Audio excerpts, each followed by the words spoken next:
Is almost 90% overall ROI 8 महीने में। Is it bad? क्या ये खराब है? आपको पेशेंस रखना पड़ेगा और हर महीने 12 से 15% का एम करो। कभी 7% बनाओगे, कभी 20% भी बनाओगे, पर ये एक्सपेक्ट मत करो कि छोटे पैसे से बड़ा पैसा बनता है। कैपिटल आपको चाहिए होगा क्योंकि ये बिजनेस है at the end of the day. ठीक है। अब दूसरी चीज, कौन से सेगमेंट में ट्रेडिंग हुई है? मेरा मेजॉरिटी ट्रेडिंग जो होती है वो स्विंग ट्रेडिंग होती है। मैं कैश मार्केट में ट्रेड करता हूं, फ्यूचर्स में ट्रेड करता हूं, ऑप्शंस 5% भी ट्रेड नहीं करता। अब ये बात सुन के आप में से काफी लोग थोड़े सरप्राइज्ड हो गए, बट 5% से कम ट्रेड्स ऑप्शंस में है। और उसका कारण ये है कि आप लोगों को एक पॉइंट पर आके पता चलेगा कि ऑप्शंस में इतने फैक्टर हैं जो आपकी कंट्रोल में नहीं है। तो स्टैटिस्टिकली ऑप्शंस कभी भी आपको फेवर नहीं करेंगे, ये कितने लोग जानते हैं? और मैं आप लोगों को सिर्फ एक ही चीज पूछूंगा, आप अपना PNL खोल के देख लो, आपके 90% से ज्यादा लॉसेस निफ्टी बैंक निफ्टी के हैं। ये बात सच है कि नहीं है? एक चीज बताता हूं आपको, कोई नहीं बताएगा। ब्रोकर चाहता है कि आप ऑप्शन ट्रेड करो, यूट्यूब की पूरी दुनिया चाहती है आप ऑप्शंस ट्रेड करो, हर आदमी यही चाहता है कि आप ऑप्शंस ट्रेड करो, क्योंकि ऑप्शंस में ट्रेड करके आप लिक्विडिटी बन रहे हो। तो मैं ये नहीं कह रहा कि निफ्टी बैंक निफ्टी में आप ट्रेड नहीं कर सकते, आप निफ्टी बैंक निफ्टी में ट्रेड कर सकते हो, बट आपका कैपिटल उतना होना चाहिए और रिस्क मैनेजमेंट उतना स्ट्रांग होना चाहिए। अब लास्ट सवाल, स्ट्रेटेजी स्टार्ट करने से पहले, आपको किस चीज से फर्क पड़ता है? पैसा एंड ऑफ द मंथ घर में आना चाहिए, इससे फर्क पड़ता है ना। इंट्राडे पूरी दुनिया कर रही है, क्यों करने की जरूरत है? निफ्टी बैंक निफ्टी पूरी दुनिया कर रही है, क्यों? अच्छा, एक चीज मेरे को बताओ, सबसे ज्यादा वॉल्यूम कौन से इंस्ट्रूमेंट्स में होती है? निफ्टी और बैंक निफ्टी में ही होती है ना। सबसे ज्यादा लिक्विडिटी, सबसे ज्यादा वॉल्यूम, सबसे ज्यादा ट्रेडिंग निफ्टी बैंक निफ्टी में होती है। तो जहां हजारों करोड़ों का धंधा होता है ना, वहीं पर इंस्टीट्यूशन ज्यादा एक्टिव होते हैं, मैनिपुलेशन वहीं पर ज्यादा होती है। ये बात भी आपने देखी होगी कि स्टॉक्स में ब्रेकआउट फिर भी चल जाते हैं, निफ्टी बैंक निफ्टी में तो आपका स्टॉप लॉस काट के ही जाएगा वो। तो आपको क्यों अपनी लाइफ को कॉम्प्लिकेट करना है, स्ट्रेस बढ़ाना है? अरे ट्रेडिंग में लोग इसलिए आते हैं ताकि वो वेल्थ क्रिएशन करें, ना कि वेल्थ डिस्ट्रक्शन करें। तो आई होप मेरा पर्सपेक्टिव आप लोग समझ पा रहे हो कि मैं आपको किस डायरेक्शन में लेके जा रहा हूं। निफ्टी बैंक निफ्टी पे भी अपनी स्ट्रैटेजी काम करती है, गोल्ड में भी करती है, फॉरेक्स में भी करती है, कमोडिटीज में भी करती है। इंस्टीट्यूशनल ट्रेडिंग स्ट्रैटेजी है, मतलब ऑर्डर फ्लो पे बेस्ड है। तो कोई भी टाइम फ्रेम, कोई भी मार्केट सेगमेंट, कोई भी कंट्री का मार्केट आप खोल के देख लो। मैं आपको अमेरिकन स्टॉक्स में भी दिखा दूंगा स्ट्रैटेजी को कैसे अप्लाई करना है, और आप खुद देख लेना। पर मेरा ऑब्जेक्टिव ये है कि अगर आप लोगों का कैपिटल 10 लाख रुपए से कम है, FNO में मत घुसो, पैसा आप बर्बाद करके आओगे। ये बात क्लियर है? और एक फाइनल चीज बताता हूं, मैंने 10 साल में 1 से 2 लाख से ज्यादा लोगों को वेबिनार्स वर्कशॉप्स के थ्रू इन्फॉर्म किया है, एजुकेट किया है। ऑप्शन ट्रेडिंग करो, फ्यूचर बाइंग करो, इंट्राडे ट्रेडिंग करो, निफ्टी बैंक निफ्टी करो, एंड ऑफ द मंथ 10-12% लेके जाओगे घर, अगर रिस्क मैनेजमेंट प्रॉपरली करते हो तो अगर एंड ऑफ द मंथ 10-12% ही बनाना है, तो इजियर वे ऑफ ट्रेडिंग में बनाने से ज्यादा फायदा नहीं है हमें? आप मेरे को बताओ। और अभी अगले 1 घंटे, अगले 1.5 से 2 घंटे जो मैं आपको सिखाने वाला हूं, ये मेरी गारंटी है, आप ऑप्शंस की ट्रेडिंग में घुसना चाहोगे ही नहीं। और अगर हो भी तो बाहर निकल जाओगे, क्योंकि नवंबर के बाद मार्जिन के रूल्स बढ़ चुके हैं, वैसे भी नहीं कर पाओगे ट्रेड। ये कितने लोग जानते हैं कि नवंबर में क्या होने वाला है? नवंबर के बाद फेजेस में फरवरी तक FNO तो ट्रेड ही नहीं कर पाओगे। और अच्छी बात है, पैसा बचाओगे। तो अब जो बात करते हैं कि ये इंस्टीट्यूशनल ट्रेडिंग क्या है, और उससे पहले मैं आपको एक बैकग्राउंड चेक दे देता हूं कि किस तरीके से करंटली ट्रेडिंग स्ट्रक्चर्ड है। तो अभी आप में से मेजॉरिटी लोग इस दुनिया से आ रहे हैं जो है रिटेल टेक्निकल एनालिसिस की दुनिया। अब रिटेल टेक्निकल एनालिसिस का क्या मतलब होता है? रिटेल का मतलब ही होता है मास मार्केट। तो जो हर टॉम डिक एंड हैरी को जो कॉन्सेप्ट्स पता होते हैं, जिस तरीके से वो ट्रेडिंग सीखते हैं, उसको रिटेल टेक्निकल एनालिसिस बोलते हैं। अब इंडिया में क्या हुआ है, और इंडिया में नहीं पूरे वर्ल्ड में हुआ है, कोविड के बाद 5 टाइम्स ज्यादा रिटेल ट्रेडर मार्केट में घुस गए। ये बात कितने लोगों को पता है? और 10 टाइम्स ज्यादा इंस्टीट्यूशनल ट्रेडिंग एक्टिव हो गई है, क्योंकि मार्केट सब भागे और सारा पैसा जो है इक्विटी मार्केट्स में आ गया हर जगह से निकल के। ये बात कितने लोगों को पता है? अगर आप एक पुराने ट्रेडर हो, 2020 के पहले की ट्रेडिंग और 2020 के बाद की ट्रेडिंग में रात दिन का फर्क है, डे एंड नाइट का फर्क है। आप किसी भी बड़े ट्रेडर से, पुराने ट्रेडर से जाके पूछ लो, 2020 प्री कोविड और पोस्ट कोविड मार्केट पूरा बदल चुका है। अब ऐसा हो गया है कि इतना ज्यादा रिटेल का पैसा अंदर है, वो बन गया है। ये कुछ भी जो नहीं चलता ना, रिटेल पैटर्न्स फेल होते हैं, ब्रेकआउट्स फेल होते हैं, रीजन ही है। अब रिटेल टेक्निकल एनालिसिस की प्रॉब्लम क्या है? ऐसा नहीं है कि ये चलता नहीं है, ये चलता है, पैटर्न चलता है, ब्रेकआउट चलता है, पर प्रॉब्लम ये है इनका विन रेट बहुत कम होता है, इनका विन रेट या एक्यूरेसी बहुत कम होता है। दूसरा, इनका रिवॉर्ड टू रिस्क रेशियो बढ़िया नहीं होता।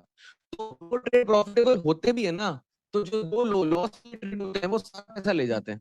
ये कितने लोगों ने ऑब्जर्व किया है। मैं ये नहीं कह रहा कि रिटेल भी करते हैं, पर पॉइंट ये है कि आज अगर वो आपको पैसा बना के दे रही होती ना, तो आप लोग यहां नहीं होते। तो मैं आपको सिर्फ एक चीज बता रहा हूं कि रिटेल ट्रेडिंग से स्मार्टर तरीका है मार्केट को समझने का, बिना किसी इंडिकेटर के, बिना किसी कोई प्रीमियम सॉफ्टवेयर के, सिर्फ प्राइस एक्शन नेकेड चार्ट से आप समझ सकते हो। दूसरी प्रॉब्लम रिटेल ट्रेडिंग की ये है, रिटेल ट्रेडिंग में दो फंडे होते हैं, एक कैंडल क्लोजिंग का कॉन्फर्मेशन और दूसरा वॉल्यूम का कॉन्फर्मेशन। यस लिख दो अगर एग्री करते हो। रिटेल ट्रेडिंग में कोई भी कॉन्सेप्ट उठा के देख लो, वो आपको बोलेंगे कैंडल बनने के बाद, वॉल्यूम बनने के बाद एंटर कर लो। मेरी प्रॉब्लम है कि भैया कैंडल अगर बन गई और वॉल्यूम अगर आ गई, मतलब सारा एक्शन तो हो चुका है, अब मैं क्या करूंगा इसमें? ये बात समझते हो कि नहीं समझते हो? भाई स्टॉक में मूव आ गया, अरे यार आप कॉन्फर्मेशन का वेट करते हो, तो कॉन्फर्मेशन मतलब प्राइस मूव हो चुका है, वॉल्यूम आ चुका है, मतलब एग्जीक्यूशन या ट्रांजैक्शन हो चुके हैं, तो हमारा क्या काम है?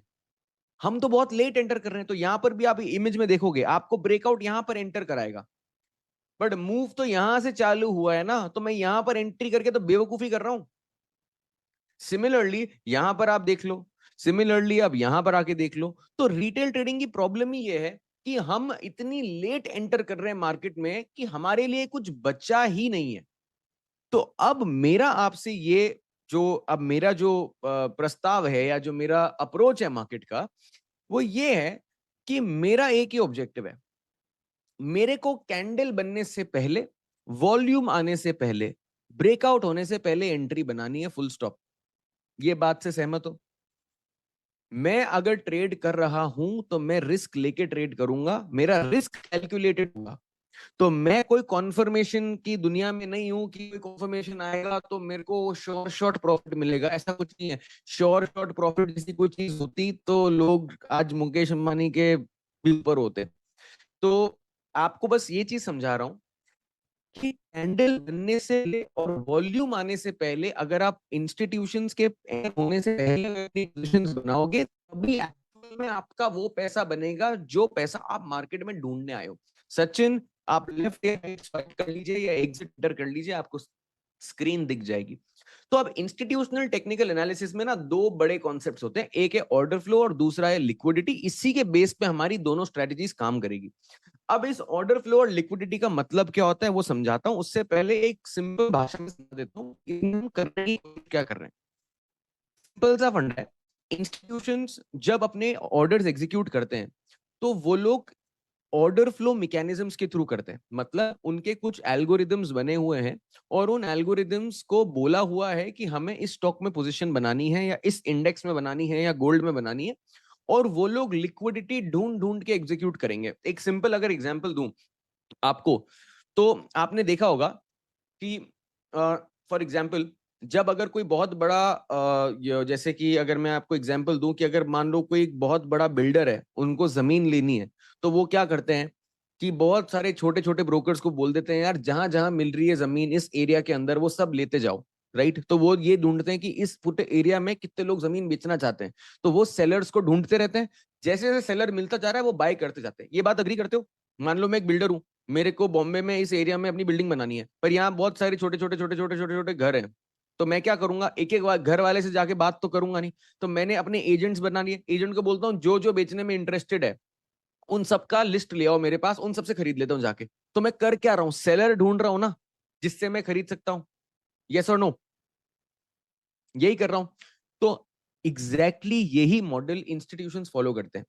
इंस्टीट्यूशंस बिना रिटेल ट्रेडर्स के कुछ नहीं कर सकते। तो अब हमें यह समझना है कि इंस्टीट्यूशंस का फ्लो ऑफ ऑर्डर्स किस तरीके से आता है, और उसको समझने से हमें यह पता चल जाएगा कि कौन से स्टॉक में इंस्टीट्यूशन एक्टिव है, कौन से डायरेक्शन में ट्रेड कर रहा है और किस प्राइस रेंज में उनकी एंट्री प्राइस है। एक बार ये 3 इंफॉर्मेशन हमें मिल गई तो हमें ये भी पता होगा क्या ट्रेड करना है, कौन से डायरेक्शन में ट्रेड करना है और किस प्राइस रेंज में ट्रेड करना है। ये कितने लोग समझ रहे हैं? मेरे को एक तरीके से ये ट्रैक करना है इंस्टीट्यूशंस कहां पर एक्टिव हैं। जहां इंस्टीट्यूशंस एक्टिव ही नहीं है वहां मूव आएगा ही नहीं। अब उसका भी एक एग्जांपल दे देता हूं।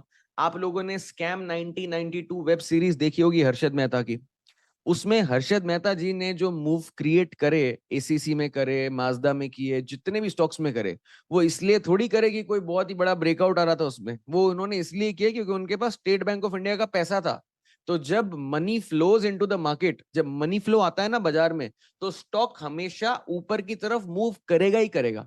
तो जब जब इंस्टीट्यूशंस अपना पैसा पंप करेंगे, वो कुछ फुटप्रिंट्स, कुछ हिंट्स मार्केट में छोड़ के जाएंगे। हमें उन हिंट्स से अपनी स्ट्रेटेजी क्रिएट करनी है, तो हमें ये बताएगा कौन से स्टॉक में, किस सेक्शन में और किस प्राइस रेंज में हमें हमारी पोजीशन बनानी है, सो दैट हम इंस्टीट्यूशंस के साथ साथ एक पर्टिकुलर ट्रेड को राइड करें। ये बात सबको समझ में आ गई? हम लोग इंस्टीट्यूशन से compete नहीं कर रहे, हम इंस्टीट्यूशंस के अगेंस्ट पोजीशन नहीं बना रहे।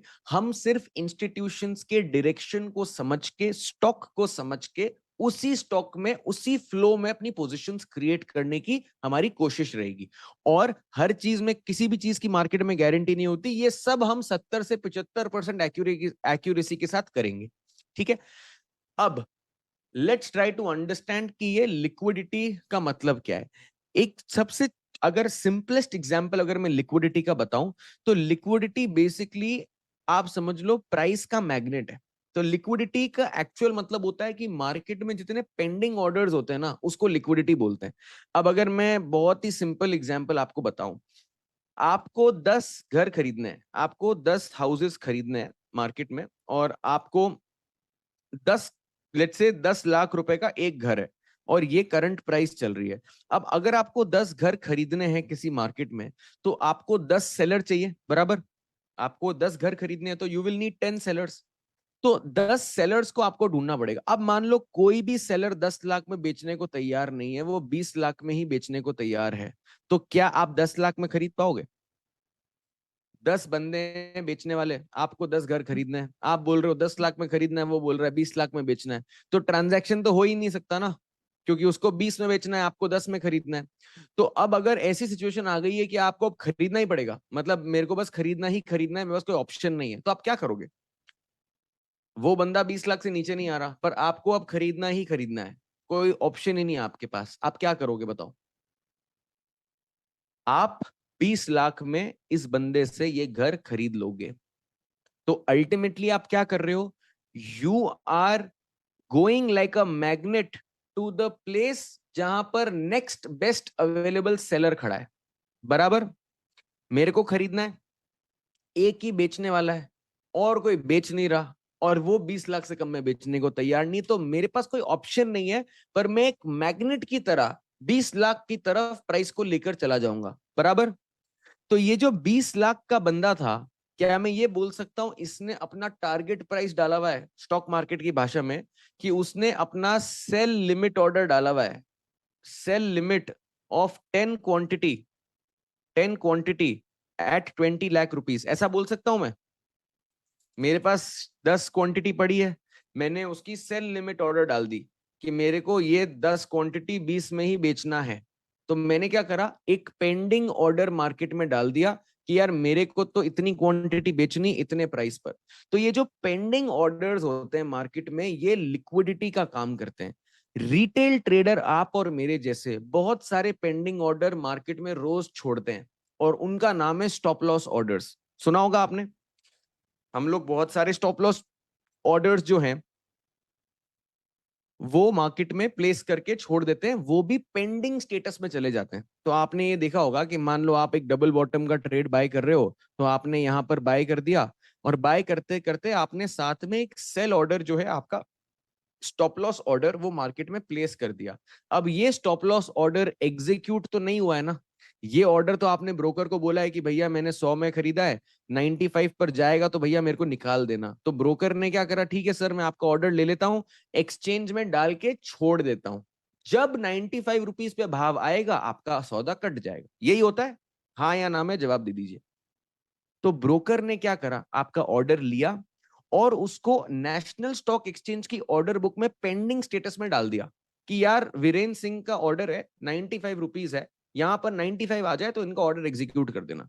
तो इस ऑर्डर को भी मैं पेंडिंग ऑर्डर बोलता हूं। और ये जितने पेंडिंग ऑर्डर्स है ना, ये अल्टीमेटली जो नेशनल स्टॉक एक्सचेंज की ऑर्डर बुक है, जैसे अगर ये ऑर्डर बुक है कि यहाँ 100 रुपए, 101 रुपए, 102 रुपए, 99 रुपीज, 98 रुपीज, यहाँ पर ना क्लस्टर होके ये सारे ऑर्डर इकट्ठा हो जाते हैं, या क्लस्टर होके ये ऑर्डर्स इकट्ठा हो जाते हैं कि यार बहुत सारे लोगों का यहाँ पर ऑर्डर है, बहुत सारे लोगों का यहाँ पर ऑर्डर है।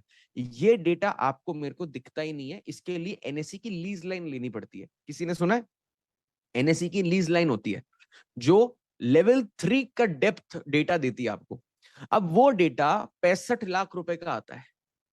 मेरी कंपनी ने तो लिया है क्योंकि हम लोग का टेक्नोलॉजी प्लेटफॉर्म है, तो हमारे पास कोई ऑप्शन नहीं था। बट क्या कोई रिटेल ट्रेडर के पास ये डेटा होगा? किसी रिटेल ट्रेडर के पास 65 लाख रुपए साल के देने के हैं डेटा के? कोई चांस नहीं है। यस और नो? कोई चांस नहीं है। ये डेटा इंस्टीट्यूशंस के पास है। तो क्या आप इंस्टीट्यूशन से डेटा के बेसिस पर लड़ सकते हो? उनसे डेटा के बेसिस पर लड़ सकते हो? नहीं। ना ही मैं या कोई और नेशनल स्टॉक एक्सचेंज का ऑथराइज्ड पर्सन इस डेटा को बेच सकता है। तो ना तो आपको ये डेटा कभी मिलेगा और खरीदने का तो सवाल ही नहीं बनता। मैं तो कहता हूं आपके पास ये डेटा आ भी जाए तो जब 40,000 ऑर्डर पर सेकंड आपकी स्क्रीन पे आएंगे, आपको कुछ हवा भी लगेगी कि हो क्या रहा है। प्रैक्टिकली सोचो, मैं कह रहा हूं चलो ये डेटा फ्री में दे दिया आपको एनएससी ने, कल के कल अनाउंस करा ये लो सारा डेटा। 40,000 ऑर्डर जब आपकी स्क्रीन पर आएंगे ना पर सेकंड, तो आपको हवा भी लगेगी कि कौन बाय कर रहा है, कौन सेल कर रहा है, मेरे को बताओ। कोई आइडिया भी लगेगा आपको? नहीं। इसके लिए भी आपको टेक्नोलॉजी चाहिए। तो मेरे कहने का मतलब है, इंस्टीट्यूशन से हम ऐसी चीजों पे compete नहीं कर सकते जहां पर हमारा competitive एज है ही नहीं। ये बात बराबर है? सब समझते हो? इंस्टीट्यूशन से हम टेक्नोलॉजी, डेटा, न्यूज, मनी, इनके बेसिस पर नहीं अटैक कर सकते या नहीं हम लड़ सकते उनसे। हम उन्हीं बेसिस पर अपना काम करेंगे जो चीज कॉमन फॉर ऑल है। मतलब मुकेश अंबानी जी के लिए, मेरे लिए, गौरव के लिए, कृणाल के लिए, सुशांत के लिए, अलीशा के लिए, सबके लिए जो चीज एग्जैक्टली सेम है, मैं उस बेसिस पे अपनी स्ट्रैटेजी बनाऊंगा ताकि मेरा इंफॉर्मेशन लैग कभी नहीं हो। ये बात समझते हो? इंडिकेटर्स फेल क्यों करते हैं? क्योंकि वो प्राइस को फॉलो करते हैं और लैगिंग होते हैं। ये सुना होगा आप लोगों ने। इंडिकेटर्स फेल क्यों करते हैं? क्योंकि वो लैगिंग होते हैं। प्राइस मूव करता है, फिर प्राइस इनपुट देता है इंडिकेटर को, फिर इंडिकेटर बोलता है अरे अरे अरे बाय कर लो। ये बात समझते हो कि नहीं समझते हो? आपका आरएसआई कभी भी 50 से 70 बिना प्राइस के नहीं जाएगा। पहले प्राइस जाएगा, फिर आरएसआई बोलेगा अरे देखो ये तो स्ट्रांग हो गया। अरे भाई प्राइस ऊपर गया तो मेरे को पता है, तो इसमें स्ट्रेंथ बताने का क्या फायदा है? आप में से कितने लोग समझ रहे हो? हम लोग 3 पैरामीटर्स को यूज करेंगे अपनी स्ट्रैटेजी में। सबसे पहला है प्राइस, दूसरा है टाइम, और तीसरा है वॉल्यूम। अब इन 3 पैरामीटर्स को समझते हैं, मेरे लिए, आपके लिए और मुकेश अंबानी जी के लिए।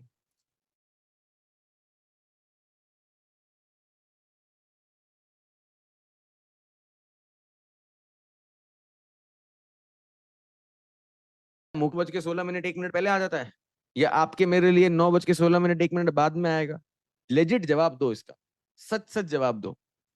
9 बज के 16 मिनट हर आदमी के लिए सेम है ना? यस और no? 9:16 AM on the clock in India is same for everyone, same for all. ठीक है। 9 बज के 16 मिनट में निफ्टी का प्राइस क्या मुकेश जी के लिए, मोदी जी के लिए और आपके लिए अलग होगा क्या? 9 बज के 16 मिनट में निफ्टी का भाव मान लो 25,000 है, तो क्या आपके लिए, मेरे लिए, मुकेश जी के लिए अलग अलग होगा क्या? नहीं। तो प्राइस सबके लिए सेम है, टाइम सबके लिए सेम है। अब बात आती है वॉल्यूम की।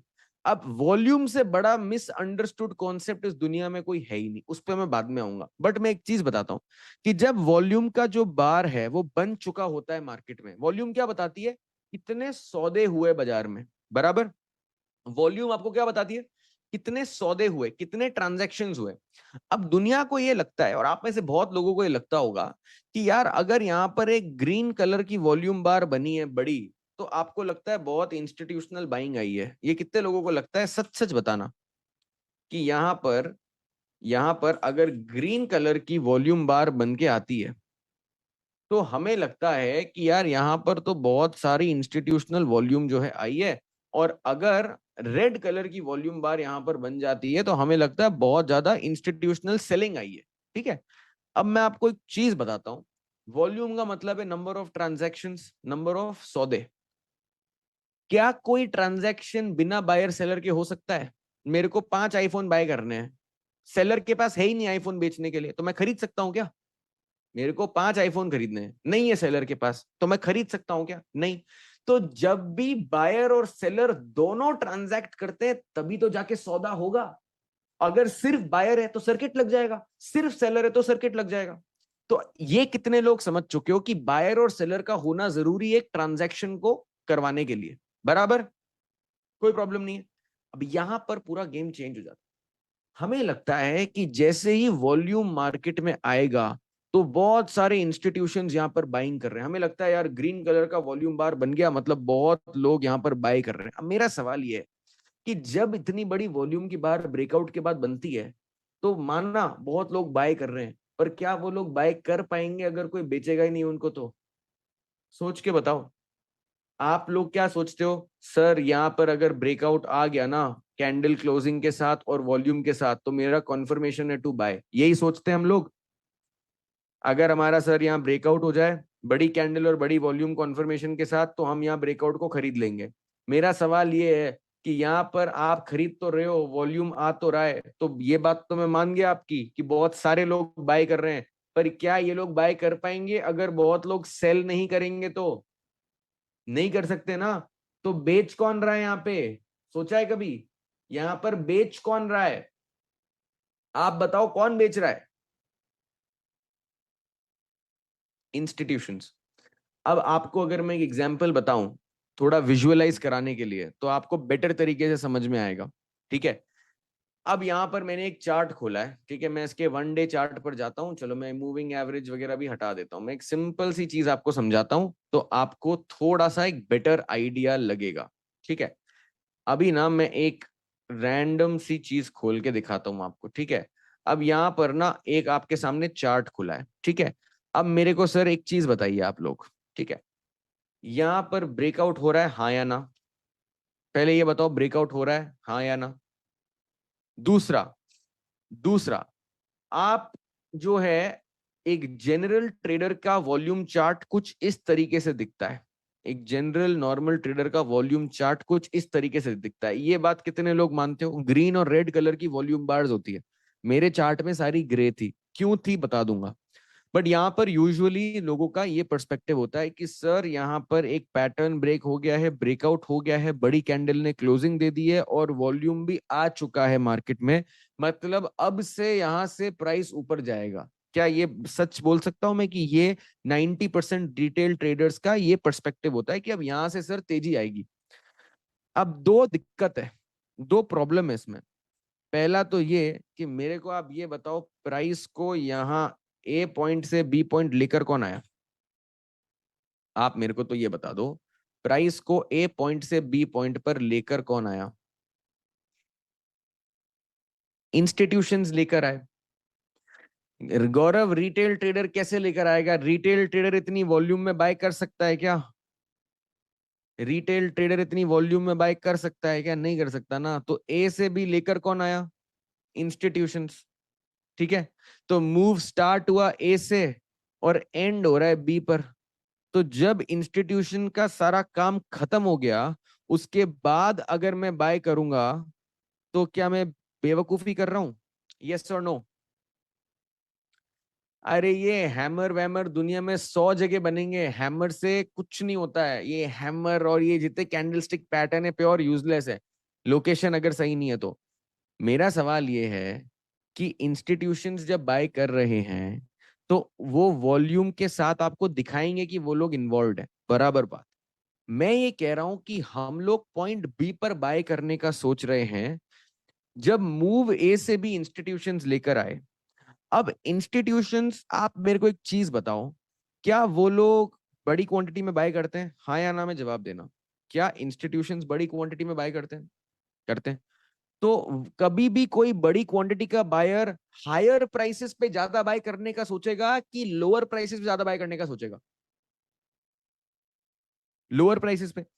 तो अब जब ये ए टू बी का मूव आ गया है ना, तो सारे रिटेल ट्रेडर्स यहां पर बाय करके आए हैं, क्योंकि यहां ब्रेकआउट हो गया है। और क्योंकि बहुत सारे रिटेल ट्रेडर्स मार्केट में आए हैं, तो वॉल्यूम जो है वो बढ़ चुका है। तो जो रिटेल ट्रेडर्स एक्चुअल में वॉल्यूम को देख रहे हैं ना, उस वॉल्यूम में उन रिटेल ट्रेडर्स का खुद का वॉल्यूम भी है।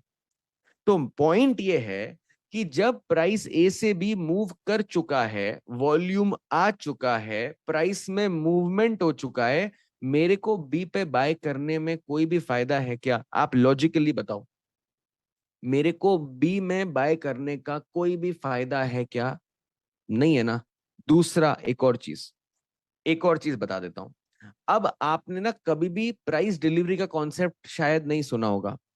क्या आपने प्राइस डिलीवरी करके कोई कॉन्सेप्ट के बारे में सुना है? नहीं सुना होगा, 90% लोगों ने नहीं सुना है। अब मैं आपको बताता हूं प्राइस डिलीवरी कैसे होती है। इसको बोलते हैं कैंडल स्टिक कंस्ट्रक्शन, कि कैंडल बनती कैसे। अब मैं एक एग्जांपल ले लेता हूं आपके सामने, कि यहाँ पर मेरे को 100 रुपए का प्राइस चल रहा है, और मेरे को 10,000 क्वांटिटी खरीदनी है एक स्टॉक की। मेरे को 10,000 क्वांटिटी खरीदनी है, 100 रुपए का करंट भाव चल रहा है, मेरे को 10,000 क्वांटिटी खरीदनी है, 100 रुपीज का जो है प्राइस चल रहा है। ठीक है। अब ये प्राइस है 100। अब जो टोटल सेलर्स अवेलेबल हैं वो 5,000 है। 5,000 टोटल जो है उस क्वांटिटी के सेलर यहाँ पे बैठे हैं। मेरे को एक बात बताओ, मैं 100 रुपए पे 10,000 चीज खरीदना चाहता हूँ, 5,000 ही सेलर अवेलेबल है, मैं कितनी खरीद सकता हूँ? मैं कितनी क्वांटिटी खरीद पाऊंगा? मैक्सिमम 5,000। ठीक है। तो मैंने 5,000 खरीद लिया 100 रुपए के भाव पे। अब इस 100 रुपए के भाव पे कितनी क्वांटिटी का सेलर बचा है, आप बताओगे? इस 100 रुपए के भाव पे कितनी क्वांटिटी का सेलर बचा है? जीरो। तो मैं बची हुई 5,000 क्वांटिटीज क्या 100 पे बाय कर पाऊंगा? क्या मैं बची हुई 5,000 क्वांटिटी 100 पे बाय कर पाऊंगा? नहीं कर पाऊंगा। तो अब मैं क्या करूंगा, ये देखूंगा अगला बेचने वाला कहां बेच रहा है और कितना बेच रहा है, यही देखूंगा कि अगला सेलर क्या भाव पे बेच रहा है और कितना बेच रहा है। नेक्स्ट सेलर को ढूंढूंगा, मैं यही करूंगा। तो लेट से 102 रुपए के भाव पे 2,500 शेयर का सेलर बैठा है। 102 रुपए का भाव है, और यहाँ ये भैया बोल रहे हैं कि यार मैं 2,500 शेयर सेल करने को तैयार हूं। तो अब अगर मेरे को अपनी जो नेक्स्ट खरीदारी करनी है, वो क्या प्राइस पे कर पाऊंगा मैं? भाई मैंने 10,000 रुपए बाय कर 10,000 क्वांटिटी 100 रुपए बाय करनी थी। 100 रुपए पे सिर्फ 5,000 बेचने वाले बैठे थे। उन 5,000 बेचने वालों से मैंने उनके 5,000 शेयर खरीद लिए। तो अब 100 रुपए पे कोई बेचने वाला बचा नहीं। मेरे पास 5,000 की क्वांटिटी बच गई है। अब मेरे पास 5,000 क्वांटिटी मेरे को बाय करनी है, और मेरे को दिख रहा है कि 102 रुपए पर एक बंदा बैठा है जो 2,500 शेयर बेचना चाहता है। मेरे पास क्या ऑप्शन है? कोई ऑप्शन थोड़ी है मेरे पास। मेरे को 2,500 शेयर 102 पे खरीदने पड़ेंगे, हाँ या ना? 2,500 शेयर 102 पे खरीदने पड़ेंगे, बराबर। तो कैंडल कैसी बनेगी? ऐसी, हाँ या ना? पहले कैंडल ऐसी थी, फिर ये ऐसी हो गई, बराबर। यस और नो? गिव मी अ यस और नो आंसर, कि यहां पर कैंडल कुछ ऐसी बन गई। फिर मैंने देखा कि यार 104 रुपए पे एक और आदमी बैठा है जो बोल रहा है कि सर मैं भी बेच दूंगा आपको। मैं आपको जो है 104 रुपए में 2,500 शेयर्स और बेच दूंगा, कोई प्रॉब्लम नहीं है। तो ये कैंडल ऐसी हो जाएगी, बराबर। अब मेरे 10,000 शेयर की बाइंग कंप्लीट हो गई। मेरे 10,000 शेयर की बाइंग कंप्लीट हो गई। क्या मैं अब और बाय करूंगा? नहीं करूंगा। तो यही तो मैं बता रहा हूं आपको, कि जब 104 रुपए पे मेरी बाइंग कंप्लीट हो गई, तो ब्रेकआउट यहां से कैसे आएगा? समझ में आई बात? ये रहा मेरा 104 रुपए। जब प्राइस को मैंने ऑलरेडी 104 पे पहुंचा दिया है मेरी बाइंग से, तो अब मैं बाइंग ही नहीं कर रहा। तो मैं बाइंग नहीं करूंगा तो प्राइस ऊपर कैसे जाएगा? ये कितने लोग समझ रहे हैं? यस लिखो। जब इंस्टीट्यूशंस की बाइंग ही खत्म हो गई है तो यहां से प्राइस ऊपर कौन लेके जाएगा भाई? और इस पूरे मूवमेंट को देखकर तो रिटेल ट्रेडर दौड़े दौड़े आए हैं कि यार प्राइस 100 से 104 रुपए आ गया। अरे आ गया तो भैया पार्टी खत्म है, अब यहां पर आप बाय करोगे तो कुछ मिलेगा नहीं। अब रिटेल ट्रेडर्स क्या करेंगे? वो पॉइंट बी पर दबा के खरीदेंगे।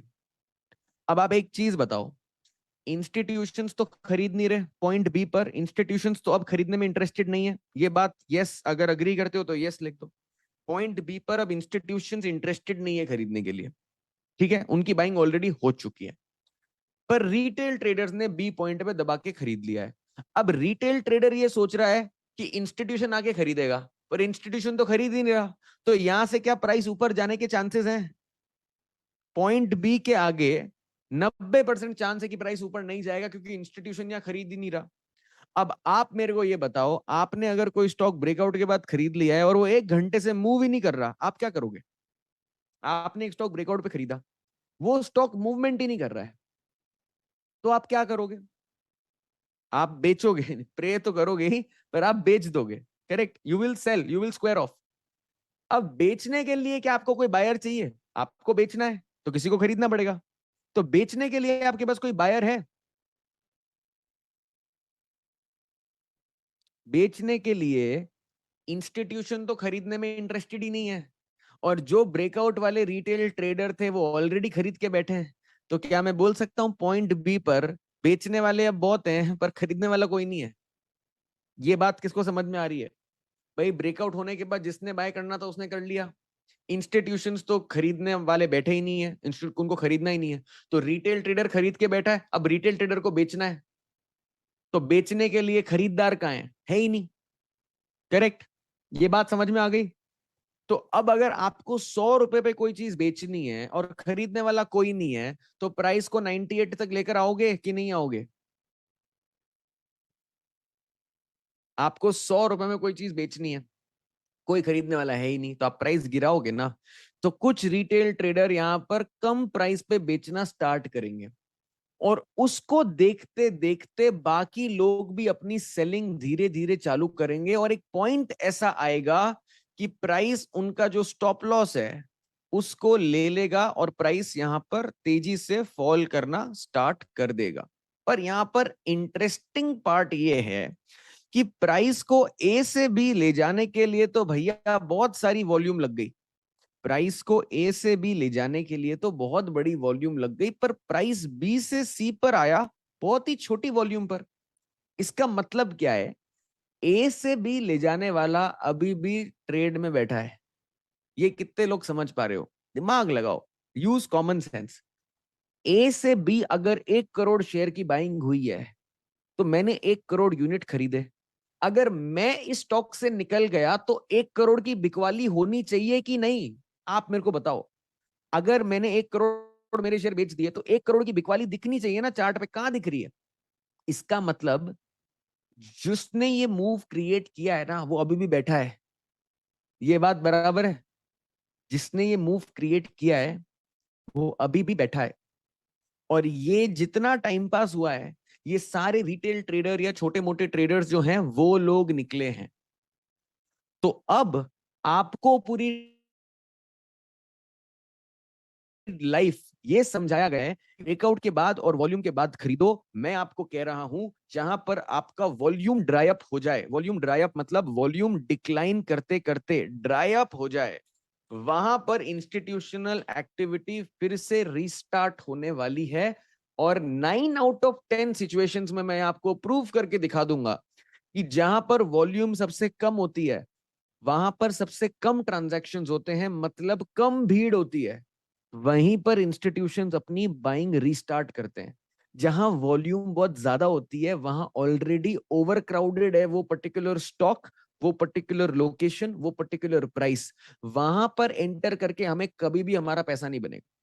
पर जब हम ये समझ गए कि वॉल्यूम जहां पर डिक्लाइन हो रही है, वॉल्यूम जहां पर ड्राई हो रही है, वहां पर हमें फोकस करना है। अब इसके लॉजिकल रीजन वगैरह क्या है वो मैं आपको समझाने वाला हूं, मेरे को 15-20 मिनट दो, सब समझा दूं।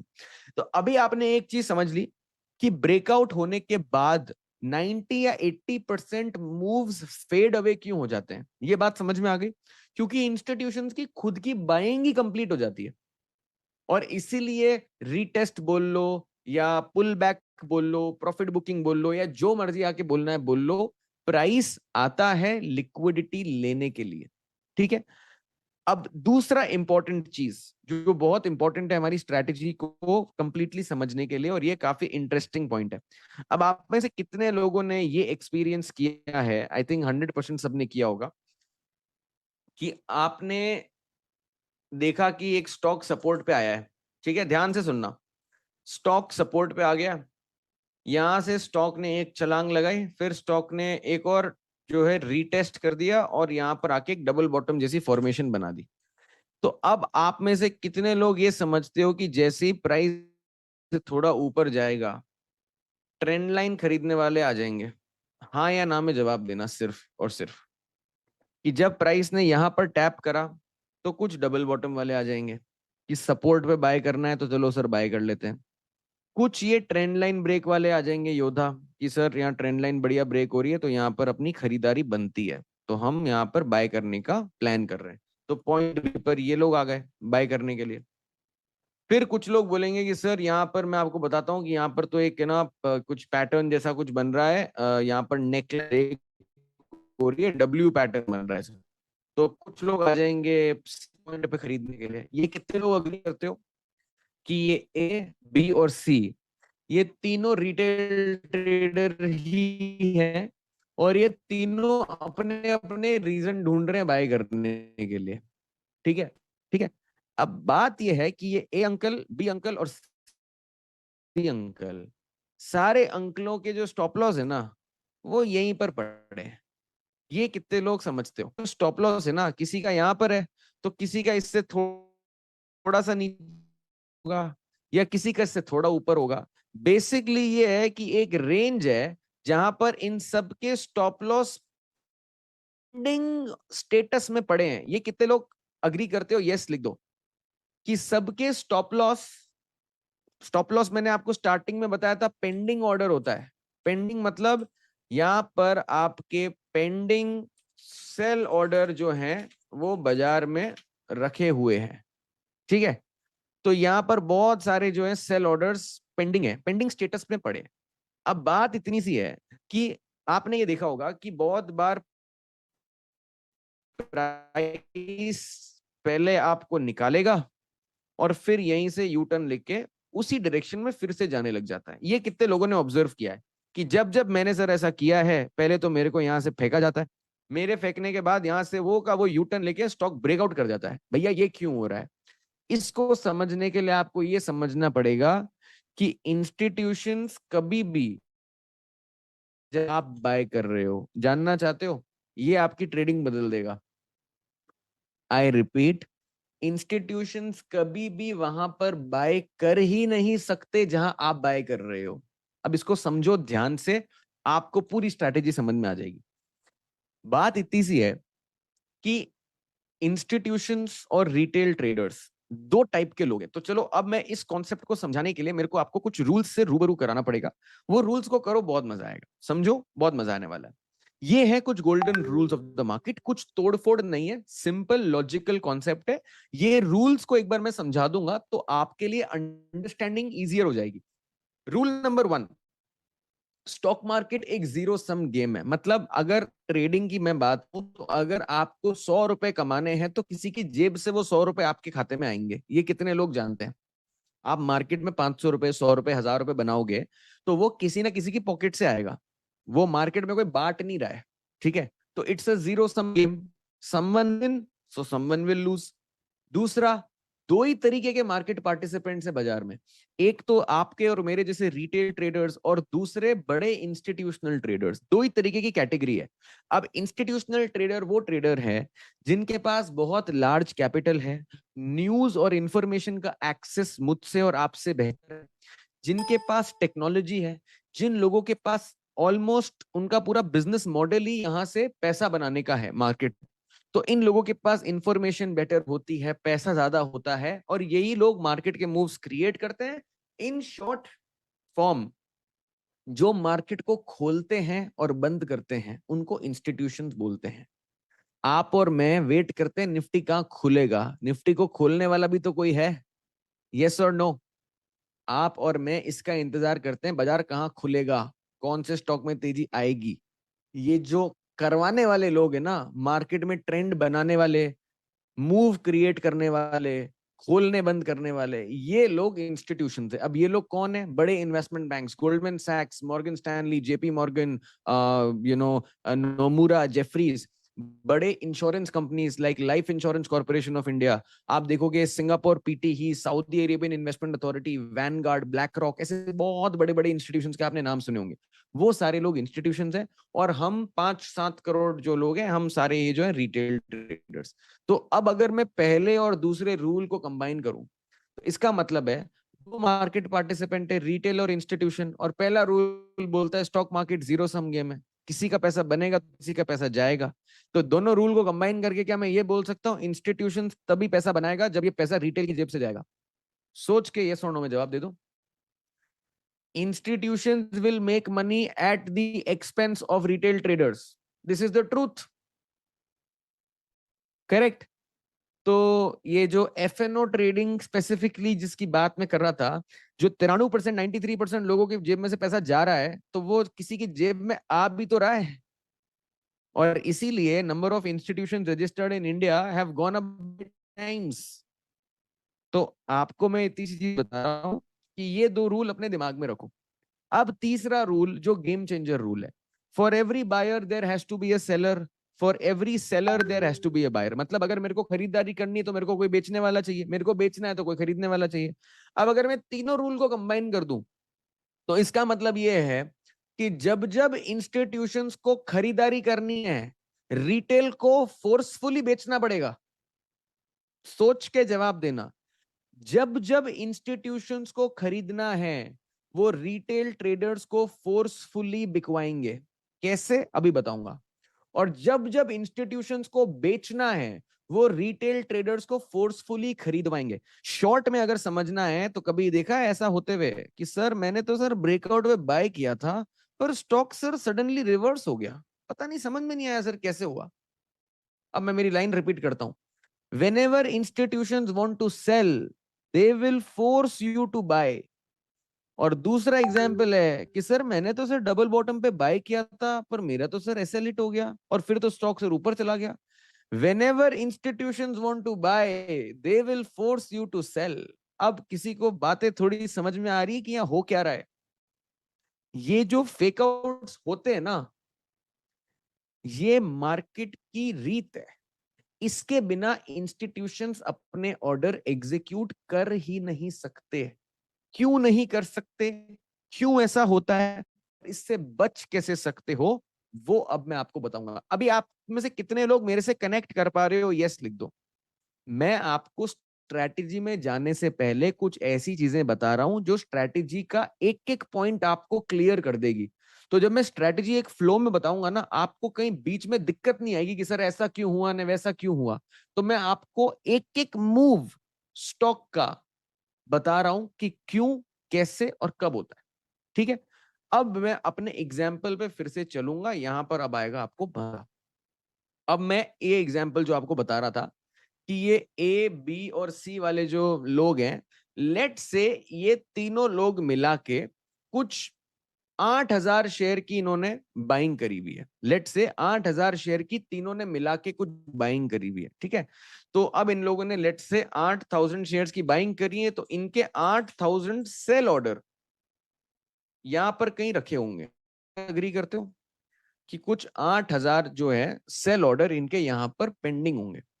अब एक बात बताओ, जब प्राइस इधर है ना, तो आप में से बहुत लोग एक्साइटेड होगे बाय करने के लिए। जैसे ही प्राइस बी पर पहुंचेगा ना, आप बोलोगे यार ठीक है थोड़ा बहुत कर लेते हैं, थोड़ा प्राइस ऊपर जा चुका है। और जब प्राइस सी पर आएगा ना, आप बोलोगे कि यार कम ही बाय करते हैं, थोड़ा प्राइस ऊपर है अभी, तो वेट करते हैं थोड़ा। यही होगा, हाँ या ना? कहने का मतलब है जब प्राइस कम है तब ज्यादा लोग इंटरेस्टेड है बाय करने के लिए, जब प्राइस ऊपर आ गया है सी तक, तब थोड़े कम लोग हैं इंटरेस्टेड बाय करने के लिए। बराबर? ये बात बराबर है?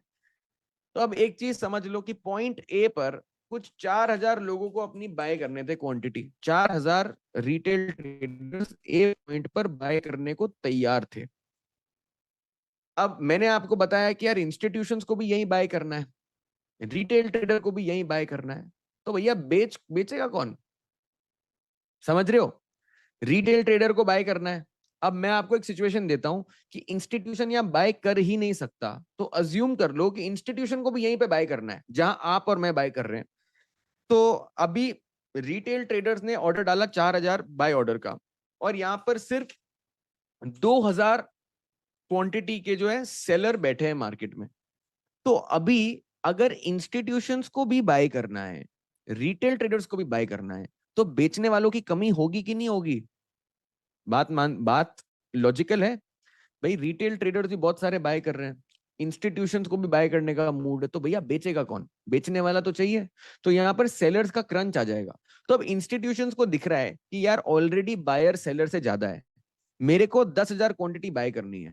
अगर मैंने मेरी 10,000 क्वांटिटी का ऑर्डर डाल दिया, तो ये जो सिनेरियो है ये कुछ ऐसा हो जाएगा कि यहाँ पर 14,000 क्वांटिटी तो बाय करने वाले बैठे हैं और 2,000 क्वांटिटी ही सेल करने वाले बैठे हैं। तो अगर मैं इस ए पॉइंट पर बाय करने का सोचूंगा भी, तो मैं मैक्सिमम कितने शेयर बाय कर पाऊंगा आप बताओ? मैं एक इंस्टीट्यूशन हूं, 2,000 सेलर मेरे को दिख रहे हैं।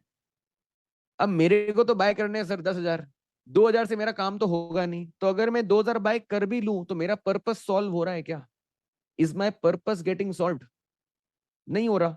और अगर मैं ये सोचूं कि चलो 2,000 तो मैं ए पर बाय कर लूंगा, बाकी के 8,000 जो शेयर है मार्केट पे बाय कर लूंगा। इंस्टीट्यूशंस ने अगर अपने 8,000 शेयर मार्केट बाय कर दिए, तो क्या ऐसी कैंडल बन जाएगी? क्या ऐसी कैंडल बन जाएगी अगर इंस्टीट्यूशंस ने मार्केट में खुल्लम खुल्ला बाय कर दिया 8,000 शेयर? तो इंस्टीट्यूशन इतना बेवकूफ तो नहीं है कि वो इतने ज्यादा शेयर ले रहा है तो वो हायर प्राइस पे नहीं लेगा कि मैं खुद के ऑर्डर की वजह से प्राइस को भगा देता हूं। इतना बेवकूफ है क्या इंस्टीट्यूशन? आप मेरे को बताइए, क्या इंस्टीट्यूशन इतने गधे हैं कि वो खुद के ऑर्डर की वजह से ही प्राइस को ऊपर शूट अप करा देंगे? कभी नहीं। तो इंस्टीट्यूशन क्या सोच रहे हैं कि यार एक काम करते हैं, हम हमारा ऑर्डर प्लेस ही नहीं करते यहाँ पे। हम क्या करते हैं कि हमें 10,000 शेयर बाय करने हैं, तो इसका मतलब है मेरे को 10,000 सेलर चाहिए, बराबर? मेरे को 10,000 शेयर बाय करने हैं, तो रिवर्स इंजीनियर करो कि मेरे को तो 10,000 सेलर चाहिए। अब मैंने आपको बताया ए बी और सी में मिला के 8,000 लोगों के स्टॉप लॉस ऑर्डर यहां पर पड़े हैं। तो इंस्टीट्यूशन बोलता है कि भैया अगर हम प्राइस को किसी तरीके से यहां तक लेकर आ जाएं, तो हमारे पास 8,000 सेलर तो पता ही है हमें बैठे हैं ये लोग। हरजीत सिंह, मैंने आपको लेवल 3 डेटा के बारे में बताया था ना।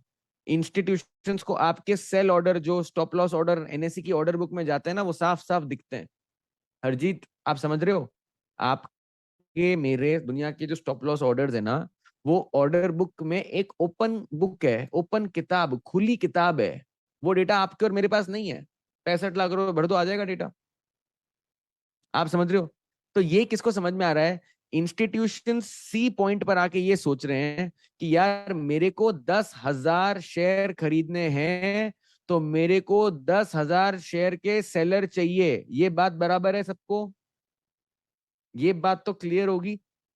क्योंकि मेरे को बाय करना है तो मेरे को सेलर ढूंढना पड़ेगा। पूरे पूरे चार्ट में आपको कहाँ दिख रहे हैं 8,000 सेलर जो बेचने को तैयार है? कहाँ दिख रहे हैं आपको ये महाशय लोग? किधर दिख रहे हैं? किस एरिया के पास दिख रहे हैं आपको? स्टॉप लॉस के आसपास दिख रहे हैं क्या? सपोर्ट के नीचे आपको दिख रहा होगा कि यहाँ पर तो कुछ इंटेलिजेंट लोग हैं जो यहाँ पर बेचने को तैयार हैं। तो अभी क्या हुआ कि इंस्टीट्यूशन बोल रहा है सर प्राइस तो सी पर है, और अब क्या हो रहा है कि सर पहले तो 4,000 बायर थे, 2,000 सेलर हैं। अभी क्योंकि प्राइस ऊपर है ना सर, तो 2,000 ही बायर बैठे हैं यहाँ पर, और यहाँ पर 1,000 सेलर ही हैं। तो इंस्टीट्यूशन बोल रहा है कि अभी वॉल्यूम थोड़ी कम है बाजार में, तो एक काम करते हैं, 3,000 शेयर का शॉर्ट सेल ऑर्डर ठोक दो। 3,000 सेल ऑर्डर्स का एक ऑर्डर पंच कर दो, जिससे बायर तो रह जाएंगे 2,000 और सेलर कितने हो जाएंगे आप बताओगे? इंस्टीट्यूशन बोल रहा है कि यार मैं ना 3,000 शेयर शॉर्ट सेल कर देता हूं। और मैं शॉर्ट सेल इसलिए कर देता हूं ताकि शॉर्ट टर्म में ना एक सेलिंग प्रेशर क्रिएट हो जाए। अब आप मेरे को बताओ, अगर सेलर बायर से ज्यादा है पॉइंट सी पर, तो पॉइंट सी पर क्या कुछ इस टाइप की कैंडल बनेगी? हाँ या ना में मेरे को जवाब चाहिए। अगर सप्लाई डिमांड से ज्यादा हो गई, सेलर प्रेशर क्रिएट करने लग गए, तो क्या मैं ये बोल सकता हूं रविंद्र रविंद्र इंट्राडे शॉर्ट तो कर सकता हूं ना मैं प्राइस को नीचे लाने के लिए? डिलीवरी में शॉर्ट नहीं करूंगा, इंट्राडे शॉर्ट तो कर ही सकता हूं, प्राइस को तो नीचे ला ही सकता हूं ना। समझ रहे हो? तो अभी आप ये समझो कि अगर इंस्टीट्यूशन ने यहाँ शॉर्ट सेल किया और यहाँ पे प्राइस नीचे आ गया, तो यहाँ पर एक तो ये जो 8,000 लोग जो स्टॉप लॉस है उनका स्टॉप लॉस हिट होगा। और दूसरा एक और चीज होगी कि आपने नोटिस किया होगा कि जब सपोर्ट ब्रेक होता है तो कुछ हमारे रिटेल भाई लोग यहाँ पर बेचने के लिए भी तैयार होंगे। यस और नो? आप में से कितने लोग ये समझते हो कि जब सपोर्ट ब्रेकडाउन होता है तो यहाँ भी कुछ लोग सेल करने के लिए रेडी होंगे? तो 2-4 हजार लोग वो भी आ जाएंगे, तो टोटल जो है यहाँ पर 2,000 सेल क्वांटिटी और बढ़ गई। तो टोटल क्वांटिटी कितनी हो गई? अगर इंस्टीट्यूशंस प्राइस को यहाँ पर लेकर आ गए तो क्या इनका काम हो जाएगा? 10,000 शेयर्स रिटेल ट्रेडर बेच रहे हैं। क्या ये रिटेल ट्रेडर 10,000 शेयर बेच सकते हैं अगर कोई खरीदने वाला ना हो तो? क्या ये रिटेल ट्रेडर 10,000 शेयर खरीद सकते हैं, बेच सकते हैं अगर कोई खरीदने वाला ना हो? तो खरीदेगा कौन? कौन खरीद रहा है यहाँ पे? आप बताएं, आप मेरे को बताएं, कौन खरीद रहा है? इंस्टीट्यूशंस। अब इंस्टीट्यूशंस को खरीदने कितने शेयर थे? 10,000 बराबर। वो खरीदेगा कितने? 13,000। ऊपर 3,000 शेयर शॉर्ट करे, इसको कवर भी तो करेगा। ये शॉर्ट तो उसने टाइम पास में किया प्राइस मूव करने के लिए। तो इंस्टीट्यूशंस कितने शेयर बाय करेगा? 10,000 प्लस 3,000, कितने टोटल?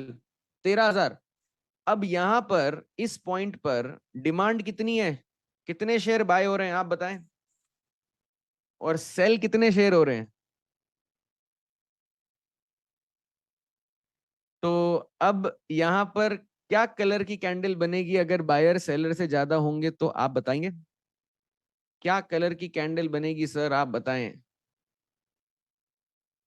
अब कुछ कुछ याद आ रहा है? ऐसा हुआ है कभी मार्केट में कि रेड कैंडल बनते ही उल्टी ग्रीन कैंडल बन गई?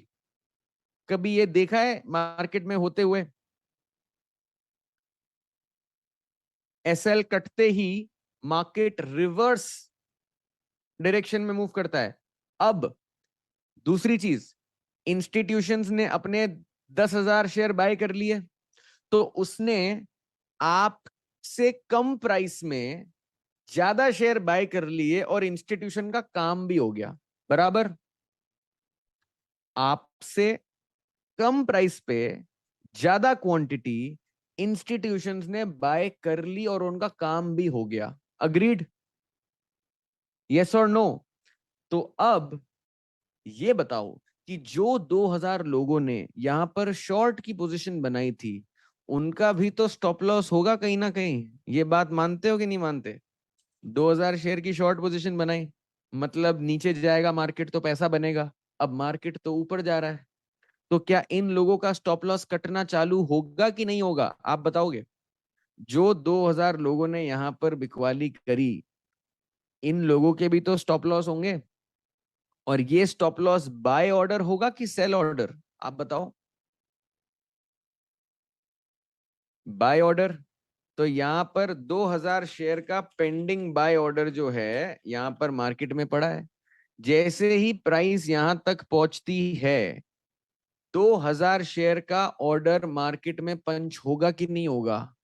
स्टॉप लॉस वाले काटेंगे कि नहीं काटेंगे, ये बताओ। होगा? अच्छा। अब मेरे को ये बताओ, अगर मेरे को 2,000 शेयर बाय करने हैं तो मेरे को क्या 2,000 शेयर के सेलर चाहिए? मेरे को 2,000 शेयर बाय करने हैं तो मेरे को 2,000 शेयर के सेलर चाहिए। पर सेलर वालों सबको तो आपने खा लिया, तो क्या मार्केट में कोई सेलर है? इंस्टीट्यूशंस को तो खरीदना है तो वो तो बेचेगा नहीं, बेचने वाले सारे निकल गए। तो क्या मार्केट में सेलर्स की कमी हो गई है? हाँ या ना? क्या मार्केट में अब सेलर्स की कमी हो गई है? अब आपको 2,000 शेयर बाय करने हैं, कोई बेचने को तैयार ही नहीं है 100 रुपए पे, आपको कोई चीज खरीदनी है, कोई बेचने को तैयार ही नहीं है 100 रुपए पे, क्या करोगे खरीदने के लिए? प्राइस ज्यादा दोगे? आपको 100 रुपए पे कुछ खरीदना है, कोई बेचने को ही तैयार नहीं है। आपको कुछ 100 रुपए पे खरीदना है, कोई बेचने को तैयार नहीं है, तो आप क्या करोगे? बोलोगे 101 ले ले, 102 ले ले, 104 ले ले। उस वजह से आप यहां देखोगे कि एक बड़ा मूव फिर से क्रिएट होगा और प्राइस अल्टीमेटली ब्रेकआउट क्रिएट कर देगा। तो अब आप एक चीज सोचो, रिटेल ट्रेडर ने ही अपना स्टॉप लॉस कटवाया दोनों साइड। रिटेल ट्रेडर जिसने पहले बाय किया था वो सही स्टॉक को सही डायरेक्शन में बाय कर रहा था, पर उसको मार्केट से निकाला गया। फिर जो ट्रेडर बाद में घुसा उसको भी मार्केट से निकाला गया, और अल्टीमेटली ऑर्डर किसके एग्जीक्यूट हुए? इंस्टीट्यूशंस के। प्राइस बेटर किसको मिली? इंस्टीट्यूशंस को। दोनों केस में लॉस किसका हुआ? रिटेल ट्रेडर का। तो अब आपको ये चीज समझ में आई है कि जब जब आपको मार्केट से लिक्विडेट किया जाता है, जब जब आप ब्रेकडाउन के नीचे बाय करते हो, ब्रेकआउट के ऊपर बाय करते हो, तो मार्केट सडन रिवर्सल्स क्यों लेता है? अब ये मेरे को बताइए, किसको समझ में आया? इंस्टीट्यूशंस आपके साथ बाय कर ही नहीं सकते। इंस्टीट्यूशंस को चाहिए कि रिटेल ट्रेडर्स ऑपोजिट एंड में ही ट्रेड करें, तभी जाके वो एग्जीक्यूट कर सकते हैं अपने ट्रेड्स। तो इससे ये समझ में आया कि हम लोग लिक्विडिटी बन रहे हैं इंस्टीट्यूशंस की, और जितने ज्यादा रिटेल ट्रेडर बाजार में डेली बेसिस पर आ रहे हैं, इंस्टीट्यूशंस के लिए और आसान बन रहा है ये सब टाइम पास करना। किसको समझ में आई पूरी कहानी कि ये हो क्या रहा है? अब आपको ये लाइव मार्केट में करने की जरूरत नहीं है, ये तो मैं एक प्रोसेस बता रहा हूं कि ऐसा होता है। आपको क्या करना है अब मैं वो बताऊंगा। ये मैंने सिर्फ लॉजिक के लिए आपको एक्सप्लेन करा कि इस तरीके से लिक्विडेशंस होते हैं मार्केट में। ठीक है, अब हम जाके समझते हैं हमारी पहली स्ट्रैटेजी, जिसका नाम है ओरिजिन या ऑर्डर ब्लॉक स्ट्रैटेजी। अब हम पहली स्ट्रैटेजी पे आते हैं, ठीक है, जिसका नाम है ऑर्डर ब्लॉक या also known as origin of the first move strategy. ठीक है, अब यहां पर हो क्या रहा है, चलिए आके इस चार्ट के एग्जाम्पल से समझते हैं। अभी हम क्या कर रहे हैं कि जैसा कि मैंने आपको बताया कि ये जो ए से बी का मूव आया है ना, जो इंस्टीट्यूशंस ने क्रिएट किया है, इस मूव में कुछ इंपॉर्टेंट टेक्निकल चीजें हैं जो हमें जाननी जरूरी है। तो सबसे पहले तो मैं आपको ये बताना चाहूंगा कि मार्केट स्ट्रक्चर क्या होता है और डिस्प्लेसमेंट क्या होता है। ये दो कॉन्सेप्ट से मैं आपको रूबरू करता हूं, और उसके बाद मैं आपको बताता हूं कि कैसे हम इसको आइडेंटिफाई कर सकते हैं, कैसे एंट्री बनाएंगे, स्टॉप लॉस कहां पर रखेंगे और एग्जिट कहां पर लेंगे। उससे पहले आप मेरे को एक चीज बताइए, अगर मैं आपको इतना ही चार्ट बताऊंगा, आपको सच बोलना है, मेरे से झूठ नहीं बोलोगे, बराबर? आप मेरे से सच बोलना। अगर मैं आपको ये चार्ट इतना दिखाऊं तो आप क्या करोगे इस पॉइंट पर? सच सच बोलना, झूठ मत बोलना। ये पॉइंट है ए, आप यहां पर क्या करोगे? सेल। सबके आंसर सेल हैं, ऑब्वियसली सेल, शॉर्ट सेल। तो एक चीज हमेशा ध्यान रखना, जब मार्केट में बहुत ऑब्वियस सेल की पोजीशन बनने वाली हो ना, कि सारे रिटेल ट्रेडर को न्योता दिया जा रहा है कि घर बार बेच के बेचा बेची कर लो, तो मार्केट में उसका उल्टा ही होना है। अभी आपको समझ में आया? मैंने आपको एक सेंटेंस बोला था, you will be invited to sell when institutions want to buy. समझ में आया? मैंने आपको एक चीज बोली थी अभी 5 मिनट पहले, किसी को याद है? आपको बेचने का इनविटेशन दिया जाएगा कि बेचो बेचो बेचो, जहां पर उनको लिक्विडिटी चाहिए खरीदने की। किसको समझ में आ रहा है, यस और नो? मैंने आपको स्टार्टिंग में चीज बोली थी, institutions will force you to sell when they want to buy, and institutions will force you to buy when they want to sell. तो यहां पर आपको ये समझना है कि कुछ बहुत ही ऑब्वियस सा ब्रेकआउट हो जाए, ऑब्वियस ट्रेंड लाइन सेल हो जाए, तो वहां पर हाथ जोड़ के कोई पोजीशन मत बनाना। इस जो ऑर्डर ब्लॉक की पूरी स्ट्रेटेजी है, जब मैं एक्सप्लेन कर दूं, इसका वेट करना, तब आपको समझ में आएगा क्या हो रहा है। अच्छा, दूसरा इंपॉर्टेंट चीज, यहां पर कितने लोग बोलेंगे कि सर इसको ब्रेक कर दिया तो बहुत बड़ा ब्रेकआउट आ जाएगा। ये कितने लोग मानते हैं इस बात को कि सर इसको ब्रेक कर दिया तो बहुत तगड़ा ब्रेकआउट आने वाला है? मैं चार्ट को, भरत, वैष्णव जी एंड सॉरी पराग, मैं आपको ये बता रहा हूं कि मैं ये चार्ट को अगर फुल स्क्रीन मैंने कर दिया ना, तो आपको पता चल जाएगा आगे क्या हुआ है, तो मजा ही खत्म हो जाएगा ये बताने का कि अब क्या होने वाला है। आप समझ रहे हो पराग? मैं आपके आगे का पोर्शन छुपा रहा हूं जानबूझ करके, क्योंकि मैं आपका एक्चुअल इंस्टिंक्टिव रिएक्शन देखना चाहता हूं कि आप क्या करोगे। आई होप सब लोग मेरे साथ हैं इसमें। मैं जानबूझ करके ये चीज जो है करना चाहता हूं, ठीक है?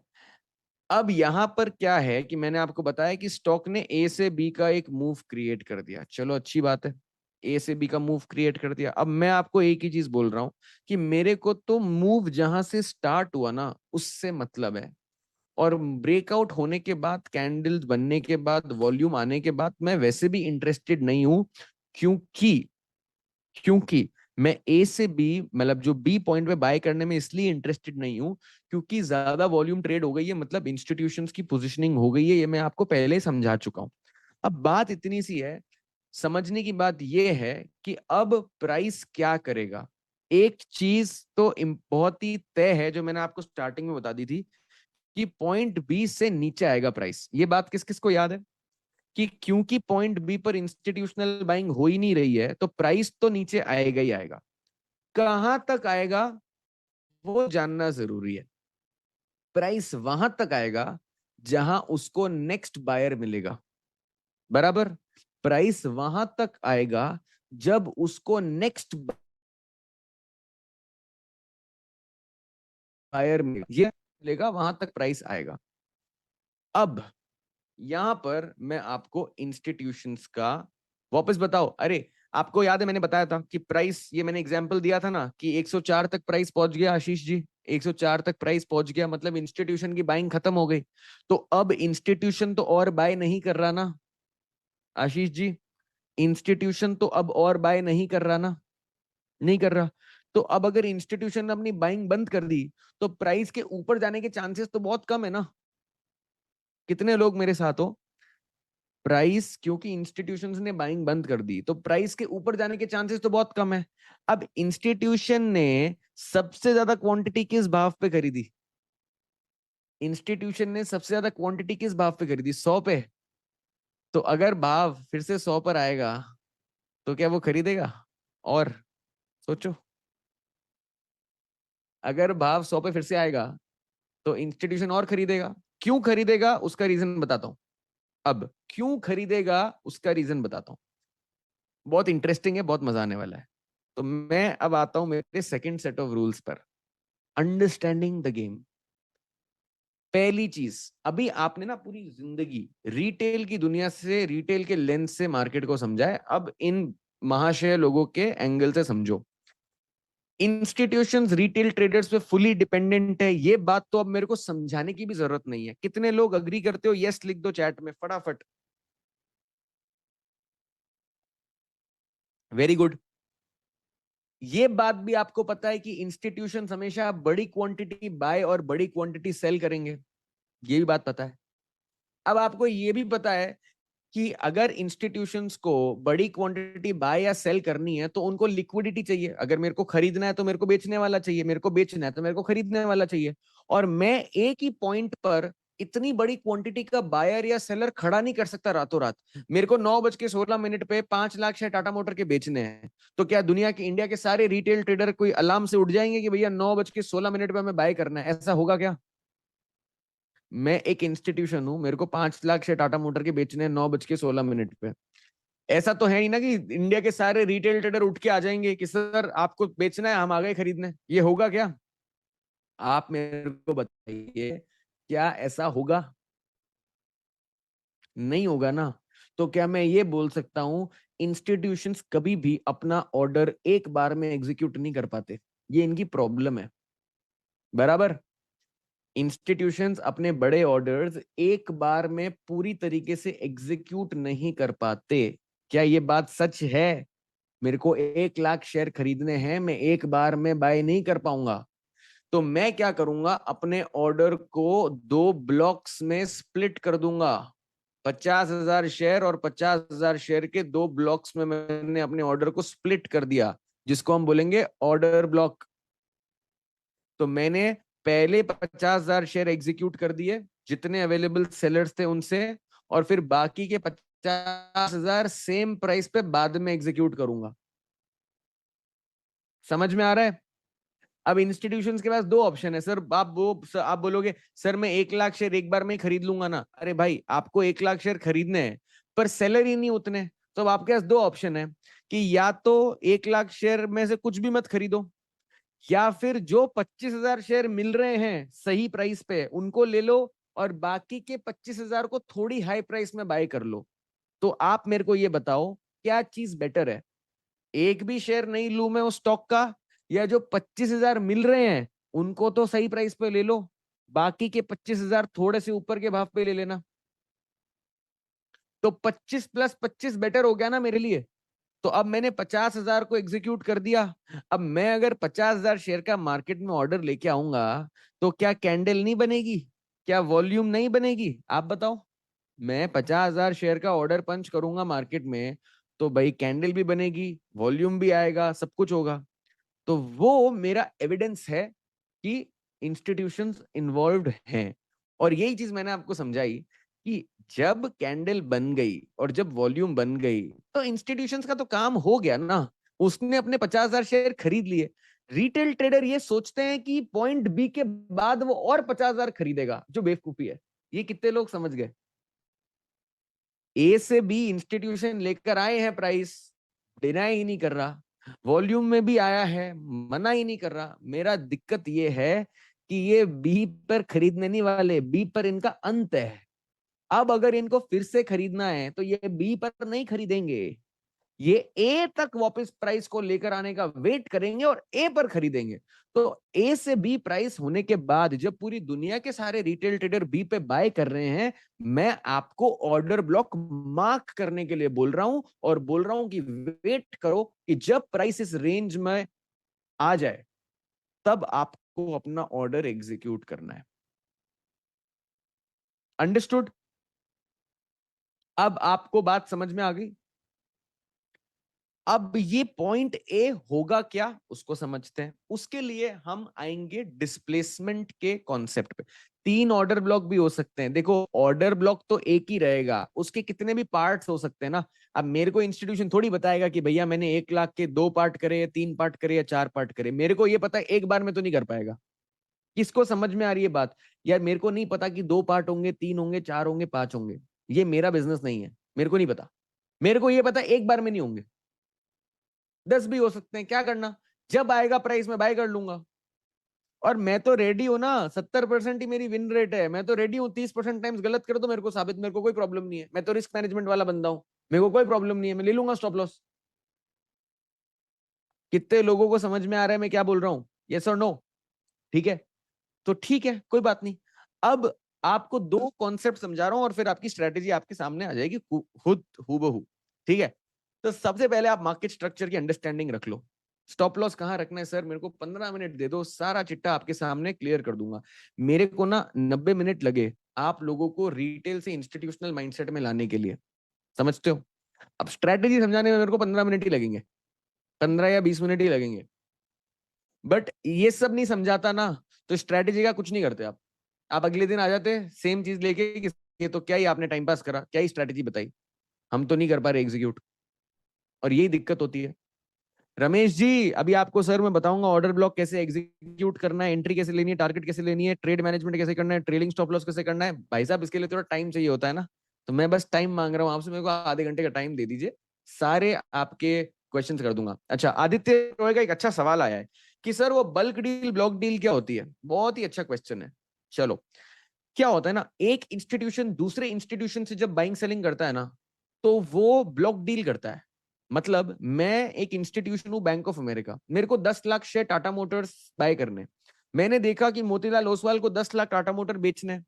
तो यार मैंने एक ब्रोकर को बोला, ईडलवाइज को बोला, यार तू डील में ब्रोकर बन जा, और मेरे को 10 लाख बेचने, उनको 10 लाख खरीदने हैं, तो आप मेरी डील ऑफ मार्केट ही करा दो।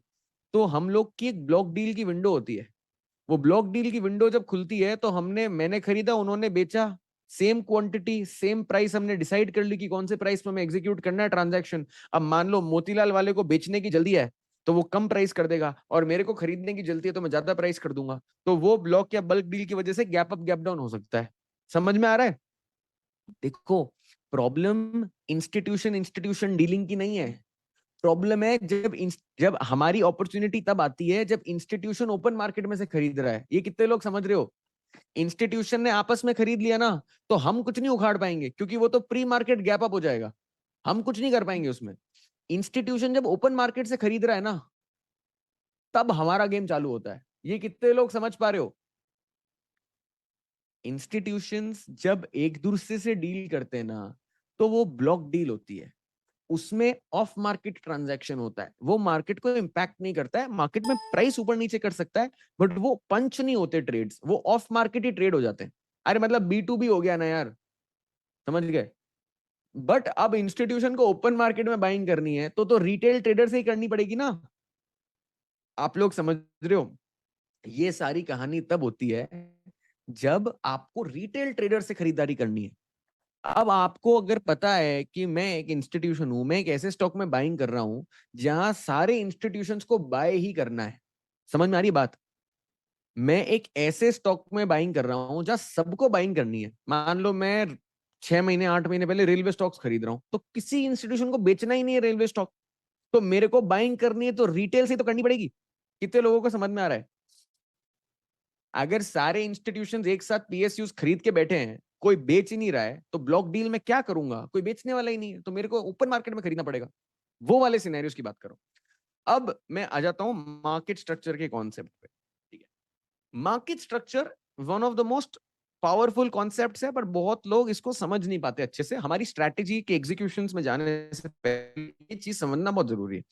अब मार्केट स्ट्रक्चर क्या होता है? एक तरीके का स्टेंसिल है, एक तरीके का टूल है जो आपको बताता है कि मार्केट अप ट्रेंड में है कि डाउन ट्रेंड में। तो अगर मार्केट हायर हाइस क्रिएट कर रहा है और हायर लोस क्रिएट कर रहा है तो हम अप ट्रेंड में, और अगर मार्केट लोअर लोस क्रिएट कर रहा है, लोअर हाइस क्रिएट कर रहा है तो हम डाउन ट्रेंड में। ये चीज किसी को डाउट है? Up trend down trend, higher high higher low, कोई बहुत बड़ी रॉकेट साइंस तो है नहीं, एक सिंपल मार्केट स्ट्रक्चर का स्कीमेटिक है। ठीक है, तो यहां पर हम ये देखेंगे कि जब हायर हाइज मार्केट में बन रहे हैं तो हमें ट्रेड लॉन्ग साइड में ही लेना है, और जब लोअर हाइज या लोअर लोज मार्केट में लग रहे हैं तो हमें ट्रेड शॉर्ट साइड में लेना है। इतना सही काम है हमारा।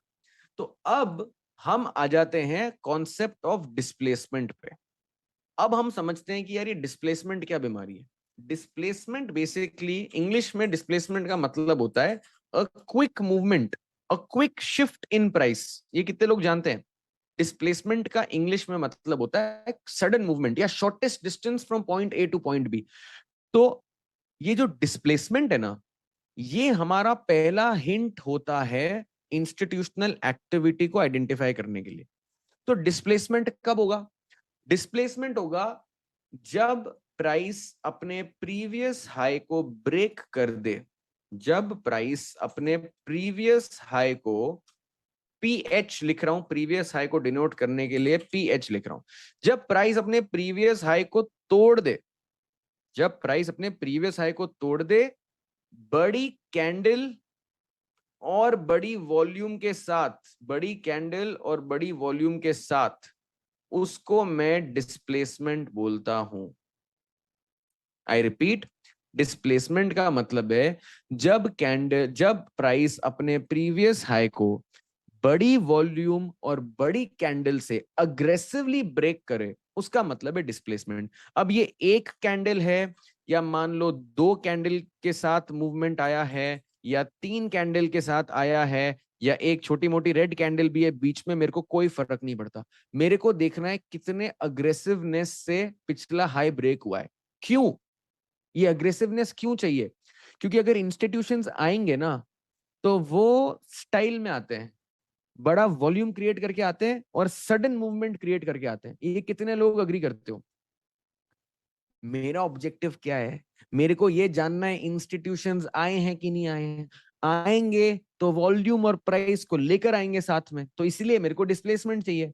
और कोई प्रीवियस हाई का मूवमेंट हो बिना वॉल्यूम या बिना कैंडल के बड़े मूवमेंट के, तो मेरे को कोई फर्क नहीं पड़ता कितने मिनट की कैंडल, नहीं जो टाइम फ्रेम पे सर आप ट्रेड कर रहे हो ना सुधांशु जी, 1 डे पे कर रहे हो तो 1 डे की कैंडल, 5 मिनट पे ट्रेड कर रहे हो तो 5 मिनट की कैंडल, 15 मिनट पे ट्रेड करो तो 15 मिनट की कैंडल। सारे एग्जाम्पल्स में करूंगा, अभी आप बस कॉन्सेंट्रेट करो जो मैं बोल रहा हूं उस पर। इसको इम्बैलेंस भी कहते हैं। डिस्प्लेसमेंट को डिस्प्लेसमेंट क्रिएट होने का रीजन इम्बैलेंस होता है। जब डिमांड और सप्लाई में एक इम्बैलेंस होता है, तब प्राइस में एक डिस्प्लेसमेंट आता है। समझ में आई? तो डिस्प्लेसमेंट का एग्जांपल दिखा दूं आपको इसी चार्ट में। कहां गया हमारा चार्ट? अब आप में से कितने लोग ये देख पा रहे हैं कि सर प्राइस ए से बी तो आ गया, और यहां पर जो प्रीवियस हाई था वो था ये, तो सर ये तो डिस्प्लेसमेंट की कैटेगरी में कहला सकता है, हाँ या ना में सर बता दीजिए। और मैं मेरी जो वॉल्यूम है उसको ग्रे कर देता हूं, क्योंकि ये ग्रीन और रेड का कोई मतलब ही नहीं है। जब बायर और सेलर बराबर ही होने हैं तो ये ग्रीन रेड का टाइम पास क्यों करूं मैं? बराबर बात है। तो अब मेरे को ये बताइए कि क्या मैं इस एरिया को एज अ डिस्प्लेसमेंट मार्क कर सकता हूं? ये जो पूरा एरिया मैंने आपके लिए बनाया है ये आपका डिस्प्लेसमेंट है। इसको मैं बोलो तो पूरा अच्छी तरीके से लेबल भी कर देता हूं, ताकि आपको स्क्रीनशॉट ही लेना रहेगा बस इसका। ठीक है, तो यहाँ पर ये जो है आपका सर डिस्प्लेसमेंट हो गया है। ठीक है, अब बात इतनी है कि ये डिस्प्लेसमेंट ओरिजिनेट जहां से हुआ वो इंस्टीट्यूशंस की स्टार्टिंग पोजीशन है इन टर्म्स ऑफ प्राइस। ये कितने लोग विश्वास बिलीव कर सकते हो? मैंने आपको पहले क्या बताया? मैंने आपको बताया कि ये जो 5,000 क्वांटिटी है ये सबसे लो प्राइस पे बाय कराना जहां से ये मूव स्टार्ट हुआ। यस और नो? जहां से मूव स्टार्ट हुआ वहां सबसे ज्यादा मेजोरिटी शेयर्स बाय करें इंस्टीट्यूशंस ने। तो ये जो मूव स्टार्ट हुआ है ना, यहां पर एक रेंज में डिफाइन करना चाहूंगा कि इस रेंज के अंदर ही इंस्टीट्यूशंस ने अपनी पहली बाइंग की पोजीशंस क्रिएट करी है, और मैं इस एरिया को अपना ऑर्डर ब्लॉक कहलाऊंगा कि यहां पर अगर प्राइस आ गया तो मैं यहां पर अपनी बाय की पोजीशन क्रिएट करूंगा, सो दैट मैं उस स्टॉक में उसी प्राइस पर उसी डायरेक्शन में हूं जहां पर इंस्टीट्यूशंस थे। समझ में आई? इंस्टीट्यूशंस ने ए से बी मूव क्रिएट करा तो तेजी की तरफ उन्होंने सौदा खेला अपना, और ए के आसपास में बाइंग बनाई। मैं भी वही कर रहा हूं। फर्क इतना है कि मेरे को थोड़ा वेट करना पड़ेगा, और मैं वेट करूंगा, क्योंकि मैं तब ट्रेड नहीं करूंगा जब मेरे को ट्रेड करना है, मैं तब ट्रेड करूंगा जब मार्केट मेरे को ट्रेड देगा। ये बात हमेशा याद रखना। आप अपनी मर्जी से ट्रेड नहीं करते, आपको ट्रेड मार्केट अपॉर्चुनिटी देगा, तब आप एक्ट करोगे ना। किसको समझ में आ रही है ये चीज? You have to wait. आप मार्केट में सुबह नींद से उठ के 9:30 बजे टपक गए, इसका मतलब ये थोड़ी है कि आप जो बाय करोगे वो ट्रेड हो गया, आप ट्रेडर थोड़ी कहलाओगे। You will have to wait for the right play, right? तो अब ये कौन सी एरिया है, ये ऑर्डर ब्लॉक, इसको कैसे मार्क करते हैं, आ जाओ वो समझ लेते हैं। तो अब हम आ गए, डिस्प्लेसमेंट हमने समझ लिया। अब यहां पर मैं बता देता हूं ऑर्डर ब्लॉक क्या है। The body of the last solid red candle, the body of the last big red candle before the big displacement is called the order block. और ये हमेशा याद रखना, डिस्प्लेसमेंट हमेशा एक कोई पुरानी प्रीवियस हाई को ब्रेक करके ही बनेगा। तो body of the last big body red candle before the big move is called an order block. तो इसको मैं ऑरेंज मार्क कर देता हूं, ये आपका ऑर्डर ब्लॉक हो गया। और अब जब प्राइस यहां पर पहुंचेगा ना, तो वो ऐसी डिक्लाइनिंग वॉल्यूम्स के साथ पहुंचेगा, क्योंकि अगर इंस्टीट्यूशंस ने यहां पर सेलिंग करी होगी तो यहाँ बड़ी वॉल्यूम में फॉल आएगा। अगर इंस्टीट्यूशंस ने यहाँ बेचा नहीं होगा तो प्राइस धीरे धीरे, जो बचे हुए ऑर्डर्स है ना आपके इंस्टीट्यूशन के, याद है मैंने बताया था 50,000 और 50,000 के दो ऑर्डर होंगे। पहला 50,000 तो यहाँ एग्जीक्यूट हो गया, और रिमेनिंग 50,000 यहाँ पर एग्जीक्यूट होने की वेटिंग कर रहे हैं। जैसे ही प्राइस यहाँ पर आएगा, प्राइस यहाँ पर एक बड़ा जंप लेगा। ये किस किस को समझ में आ रहा है? अब आपको सारे डॉट्स कनेक्ट करने पड़ेंगे। मैंने आपको बताया 2 पार्ट में ऑर्डर स्प्लिट होता है। तो पहला ऑर्डर जब एग्जीक्यूट करा तो डिस्प्लेसमेंट आ गया। वो डिस्प्लेसमेंट से मेरे को ये पता चल गया कि भैया इंस्टीट्यूशंस आ गए हैं। अब इंस्टीट्यूशंस आ तो गए हैं, पर कहां पे उन्होंने बाय करा? ऑर्डर ब्लॉक में बाय किया। क्या गारंटी है कि ऑर्डर ब्लॉक में ही बाय करा होगा? नहीं भैया, कोई गारंटी नहीं है। 70 से 75% की प्रोबेबिलिटी है। किसको समझ में आ रही? गारंटी वारंटी नहीं होती कुछ। गारंटी होती तो मैं मेरा घर बार जितनी मेरी नेटवर्थ है सब इस ट्रेड में लगा देता और 5 टाइम्स करके बैठ जाता। 5 टाइम्स लेवरेज देता है ब्रोकर। अगर कोई भी चीज की गारंटी होगी ना मार्केट में, तो मैं हर दिन अपना नेटवर्थ 5 टाइम्स मल्टीप्लाई करूंगा। तो गारंटी भैया, गारंटी वर्ड मत यूज करो। गारंटी पॉसिबल ही नहीं है। मैंने आपको स्टार्टिंग में ही बोला था, यहां ऐसा हो सकता है कि प्राइस आए और नीचे गिर जाए, कोई फर्क नहीं पड़ता। 10 में से 7 बार मेरी जीत होगी, मेरे को पता है। तो क्यों डरना भाई? How many of you are understanding this? मेरा फंडा सिंपल है, 70% I will win. I don't care about anything. जब मैं जीतूंगा ना, तो मैं 3 टाइम ज्यादा पैसा बनाऊंगा। तो मैं, अगर मेरे 3 लॉसेस भी हो गए ना, एक ट्रेड कवर कर देगा सब कुछ। इतना कॉन्फिडेंस रखो। अब मैं ये कह रहा हूं कि अपने को वेट करना है कि प्राइस जैसे ही इस एरिया में आए, we have to execute our trade. अब ये कैसे करना है आके समझ लेते हैं, तो सारा काम हमारा क्लियर हो जाएगा। अब अगले 15 मिनट नॉन स्टॉप मेरे को सुनो। मैं सारे टाइम फ्रेम पर, निफ्टी, बैंक निफ्टी, हर जगह मैं आपको इसके example, by side, sell side सब दूंगा। मेरे को बस 15 मिनट का समय चाहिए होगा। ठीक है? ठीक है, मैं आपको सब एक्सप्लेन कर दूंगा। I just need some time. अब आ जाते हैं इसी चार्ट पे फिर से गया। तो अब मेरे को सर ये बताइए, यहां पर आपको दिख रही है body of the last red candle? ये दिख रही है body of the last red candle before the big displacement? दिख रही है कि नहीं दिख रही है? Body of the last big body red candle before the big displacement, that's your order block. आई बात समझ में? ये आपका डिस्प्लेसमेंट हो गया, correct? This is one day chart. हाँ, this is one day chart. और आपको क्या करना है? You have to wait for the price to come to your order block. अभी प्राइस ऑर्डर ब्लॉक पे आ गया है क्या? अब मैंने आपको 2 रिक्वायरमेंट बोली थी। एक तो वॉल्यूम बिल्कुल ड्राई अप होनी चाहिए। अगर वॉल्यूम ड्राई अप हो रही है तो इसका मतलब है हाईएस्ट प्रोबेबिलिटी का सेटअप है। ये बात समझ में आ गई? वॉल्यूम ड्राई हो रही है तो आपका हाईएस्ट प्रोबेबिलिटी का सेटअप है। आशीष दुबे फेयर वैल्यू गैप ऐसे यूज नहीं करते, और इंडियन मार्केट्स में फेयर वैल्यू गैप नहीं चलते स्टॉक्स में। अब मैं उसके बारे में डिस्कशन अभी नहीं करूंगा, मैं इसको कंटिन्यू करूंगा, but may be after Q&A में आप मुझसे पूछ लेना। मैं आपको इतना सा कह रहा हूं, डिस्प्लेसमेंट कर दो मार्क। पहला स्टेप हो गया, डिस्प्लेसमेंट मार्क कर दिया। दूसरा स्टेप ऑर्डर ब्लॉक मार्क कर दिया। तीसरा स्टेप वेट करो प्राइस के ऑर्डर ब्लॉक के आने तक। और करना क्या है, जब आप बी पॉइंट पर हो, तो क्या ये ऑर्डर ब्लॉक मार्क नहीं कर सकते? आप मेरे को बताओ, जब प्राइस पॉइंट बी पर है, तो क्या आप ऑर्डर ब्लॉक मार्क कर सकते हो ना? जब प्राइस अभी बी पर है, तो क्या आप ऑर्डर ब्लॉक को कर सकते हो? तो करने के बाद अलर्ट डाल दो ना। यहाँ पर एक अलर्ट डाल दो कि जब प्राइस यहाँ पर आएगा, ऑटोमेटिकली आपको आपका सिस्टम अलर्ट कर देगा। तो एक स्टॉक थोड़ी देखूंगा मैं तो 100 स्टॉक्स एक साथ देखूंगा। सब में अलर्ट डाल के छोड़ दिया, मेरे को अलर्ट आ गया जब स्टॉक ऑर्डर ब्लॉक में आया। समझ रहे हो कैसे होगा ये सिस्टम? कोई 5 दिन 7 दिन वेट थोड़ी करूंगा, मैं स्टॉक को घूरूंगा थोड़ी कि कब देगा एंट्री, कब देगा, कब देगा, कब देगा, ये थोड़ी करना मेरे को। मैंने अपना अलर्ट डाला, प्राइस जब वहां आएगा मैं ऑटोमेटिकली अलर्ट हो जाऊंगा। How to create an alert? यहाँ पे जो प्लस एरो है ना, यहाँ प्लस पे क्लिक करो, अलर्ट डाल दो। जैसे ही प्राइस आएगा यू विल बी अलर्टेड। ठीक है? अब प्राइस यहां पर आया। अब यहां पर एक ऐसी चीज ऑब्जर्व करो जो मेरे को, मैं गारंटी के साथ बोल सकता हूं पूरे मार्केट में आपको किसी ने नहीं बताई होगी। जब भी कोई बड़ी कैंडल बन रही हो ना, बड़ा डिस्प्लेसमेंट की शुरुआत हो रही हो, उससे एक कैंडल पहले की वॉल्यूम देख लेना, पूरे चार्ट की सबसे लोएस्ट वॉल्यूम वाली कैंडल होगी। यहां पर कितने लोग बिलीव करते हैं कि ये वाली जो कैंडल है, जिसको मैंने अभी ऑरेंज कलर से मार्क करा है, ये जो कैंडल है, इसके जस्ट पहले वाली कैंडल की वॉल्यूम देखोगे, तो क्या वो बहुत ही ड्राई और डेड वॉल्यूम वाली कैंडल है? यस और नो? ठीक है, परफेक्ट। अब प्राइस यहां पर मेरे ऑर्डर ब्लॉक पे आ गया, ये सिर्फ ऑब्जर्वेशन के लिए है कि आप देख लेना, सबसे बड़े मूव्स तब चालू होते हैं जब वॉल्यूम ड्राई अप का प्रोसेस कंप्लीट हो जाता है।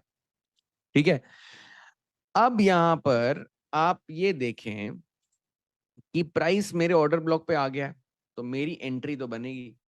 मैंने मेरी एंट्री यहां बना ली, मेरा स्टॉप लॉस होगा ऑर्डर ब्लॉक के नीचे, और मेरा टारगेट होगा जहां पूरी दुनिया बाय करेगी। दुनिया कहां बाय करेगी? इसके ऊपर। Do you agree? The world will want to buy, the world will want to buy above the breakout point B के ऊपर। ब्रेकआउट आने के बाद दुनिया बाय करने का सोचेगी। यस और नो?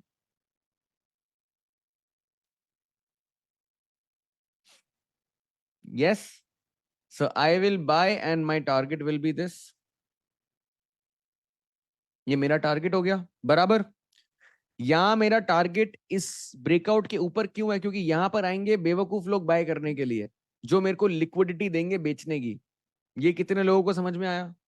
यहां पर जो लोग आके बाय करेंगे वो मेरे को लिक्विडिटी देंगे। अरे इसको डबल बॉटम नहीं कहते हैं, डबल बॉटम एक डाउन ट्रेंडिंग स्ट्रक्चर में होता है, ये अप ट्रेंडिंग स्ट्रक्चर है। मैंने आपको क्या बताया? मार्केट स्ट्रक्चर मैंने दिखाया इसीलिए था, और इसीलिए मैं बोल रहा था कि 95% लोगों को लगता है उनको मार्केट स्ट्रक्चर आता है, पर उनको आता नहीं है। आप मेरे को सर ये बताओ, ये अप ट्रेंड नहीं है क्या? या मार्केट क्या कर रहा है?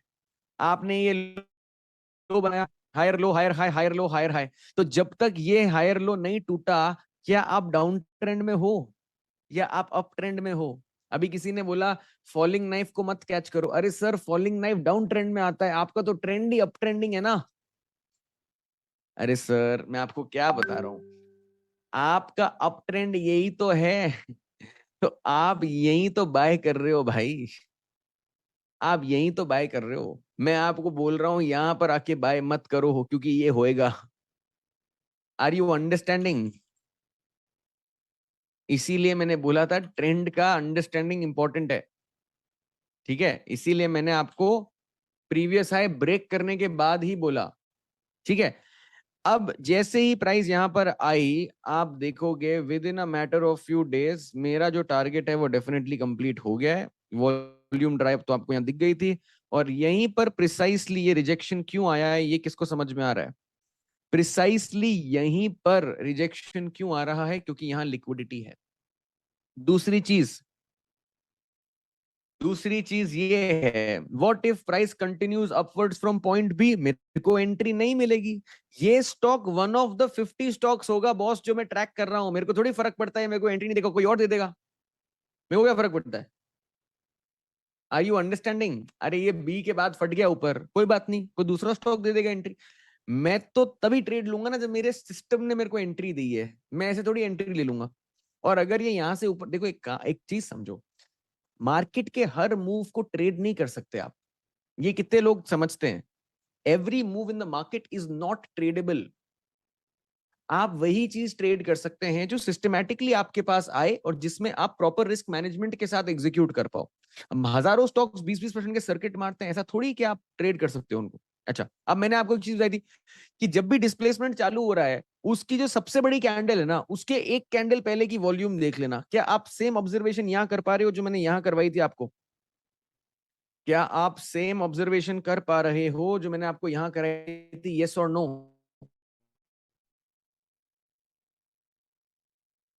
डन। अब मेरे को ये बताओ कि मोस्ट रिटेल ट्रेडर्स यहाँ पर क्या करेंगे, आप मेरे को बताएंगे? यहाँ पर तो सर गड़बड़ हो गया मामला पूरा। हमारा ट्रेड तो खत्म हो गया, बट अब यहाँ पर कुछ दूसरी चीज हो रही है। यहाँ क्या हो रहा है? कोई पैटर्न ब्रेकडाउन हो रहा है क्या? यहाँ पर कोई पैटर्न ब्रेकडाउन हो रहा है? कुछ हो रहा है क्या? यहाँ पे देखो आप, कुछ दिख रहा है आपको? यहाँ पर लोग क्या करेंगे मेरे को बताओ ना।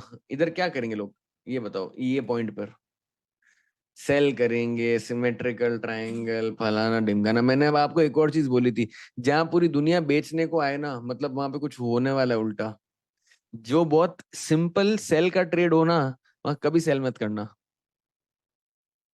You will be force to sell when they want to bye.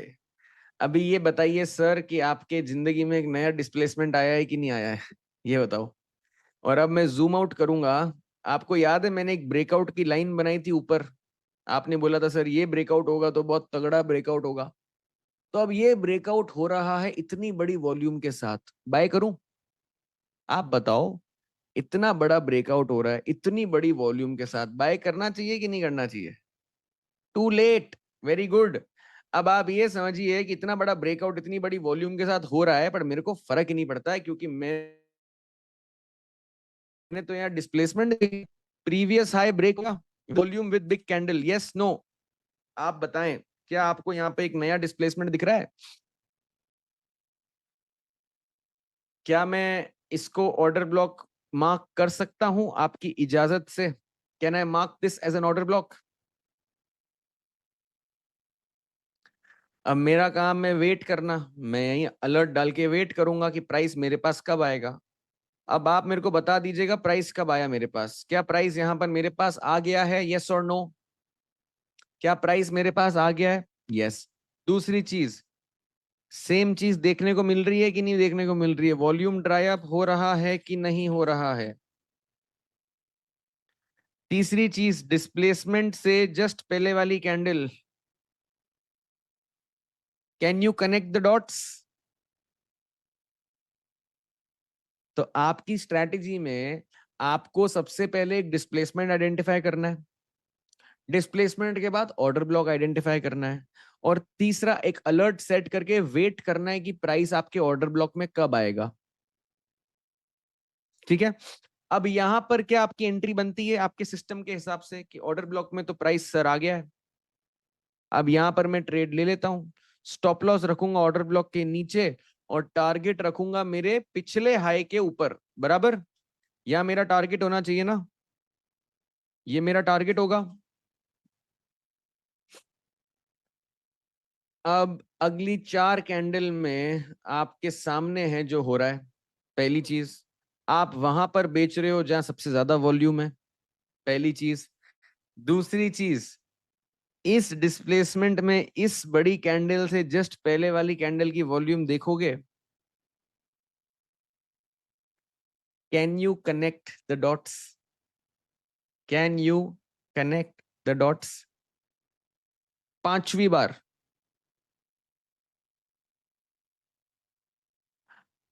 आपको एक ही चीज ध्यान रखनी है, आपका डिस्प्लेसमेंट मार्क करो, ऑर्डर ब्लॉक मार्क करो, प्राइस को आने दो और अपना ट्रेड एग्जीक्यूट करो। अब एक और एग्जांपल है जो सबसे क्लियर जीआरएससी में आपको दिखेगा, तो वो मैं आपको फटाफट दिखा देता हूं। अब यहाँ पर ही आपका एक प्रीवियस हाई है और यहाँ पर आपने देखा है कि एक बड़ा डिस्प्लेसमेंट यहाँ पे क्रिएट हुआ है, तो क्या यहाँ पर आपने डिस्प्लेसमेंट आइडेंटिफाई कर सकते हो, यस और नो? एक लास्ट एग्जाम्पल करा देता हूँ, सो दैट अब फिर हम नेक्स्ट उस पर चलेंगे, स्टॉक सिलेक्शन, और उस पर बात करेंगे। तो अब यहाँ पर डिस्प्लेसमेंट दिख रहा है आपको, आपका प्रीवियस हाई ब्रेक हो गया, जूम इन करना है इसको, प्रीवियस हाई मान लो, खत्म कहानी, हटाओ इसको। ये आपका प्रीवियस हाई था, क्या ये प्रीवियस हाई बड़ी कैंडल बड़े वॉल्यूम के साथ ब्रेक हो रहा है, यस नो में जवाब चाहिए मेरे को।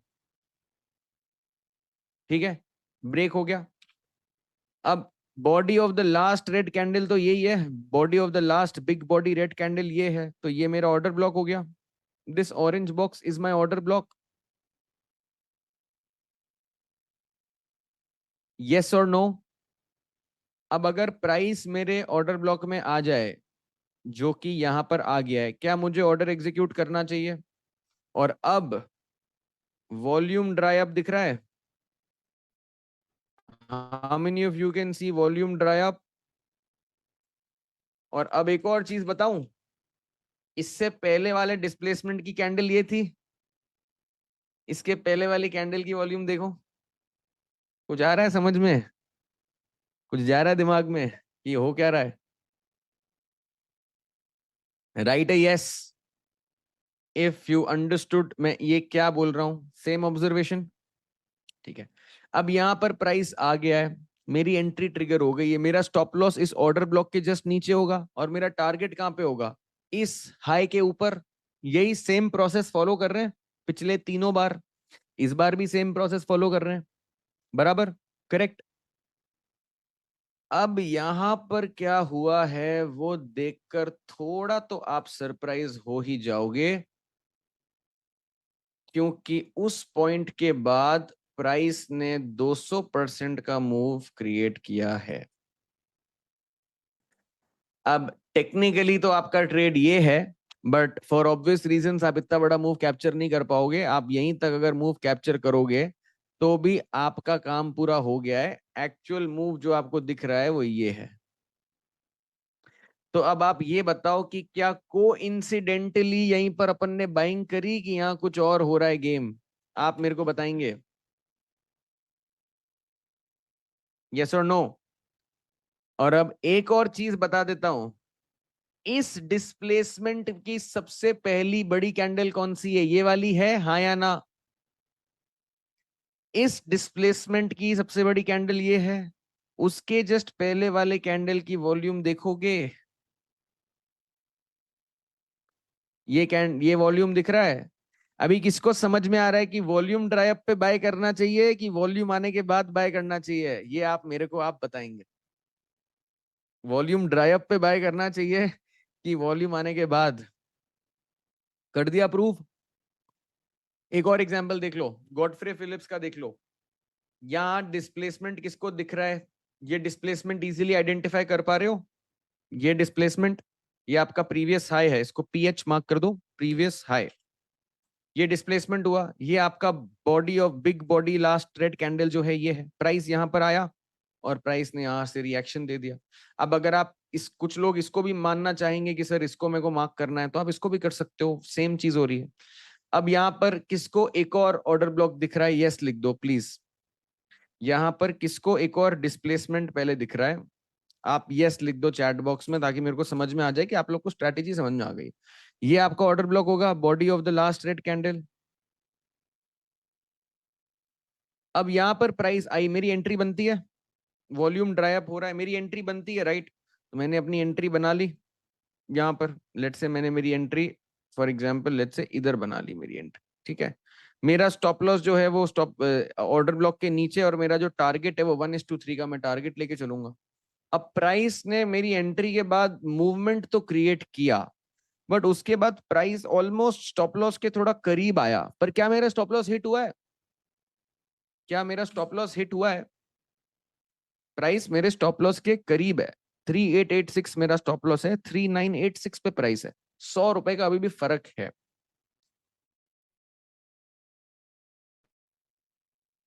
उसके बाद boom boom boom boom boom boom boom boom. अभी आपको समझ में आ रहा है कि प्राइस तो सर भाग रहा है, पर वॉल्यूम तो सर गिर रहा है। ये कैसे हो रहा है? समझ में आया? Volume dry up is one of the most powerful concepts for equity markets. Stocks में ब्यूटीफुली काम करता है। इंडेक्स में जब ट्रेड करो वॉल्यूम की कुछ जरूरत नहीं है आपको। एसएल परसेंटेज देखो, जितना बड़ा एसएल उतना बड़ा टारगेट। मैं 5% का एसएल भी लेता हूँ, 7% का एसएल भी लेता हूँ प्राइस का। जैसे फॉर एग्जाम्पल इस केस में हमारा 9% का स्टॉप लॉस है, 9% का। मैं एंट्री ले रहा हूँ 4200 पे, और मेरा जो स्टॉप लॉस है वो 400 रुपए नीचे है। मेरे को फर्क नहीं पड़ता कि 9% का एसएल है कि 10%, क्योंकि मेरा मूव इतना बड़ा मेरे को मिलेगा। एक अमेरिकन स्टॉक में दिखा देता हूं, यहां पर कितने लोगों को डिस्प्लेसमेंट दिख रहा है पहले तो सर ये बताएं। ये फ्यूचर्स में कर सकते हो यूज, अभी मैं निफ्टी बैंक निफ्टी में बताता हूं। यहां पर डिस्प्लेसमेंट किसको दिख रहा है? ऑर्डर ब्लॉक मार्क कर पा रहे हो? राइट है yes, if you are able to mark the order block. कर पा रहे हो ऑर्डर ब्लॉक मार्क? ये रहा ना body of the last red candle before the displacement. ये लो हटा दिया। आपका प्रीवियस हाई क्या है विमल? ये रहा आपका प्रीवियस हाई, ये आपका डिस्प्लेसमेंट है। Last big body red candle तो यही है ना Dilip Kumar Reddy? Last big body red candle कहां पर है सर, आप बताएं। यही है ना last big body red candle mister Dilip Kumar Reddy? Yes और no? Yes. I will wait, price comes here, should I buy? Should I buy? Price आ गया मेरी रेंज में, ये मेरा स्टॉप लॉस।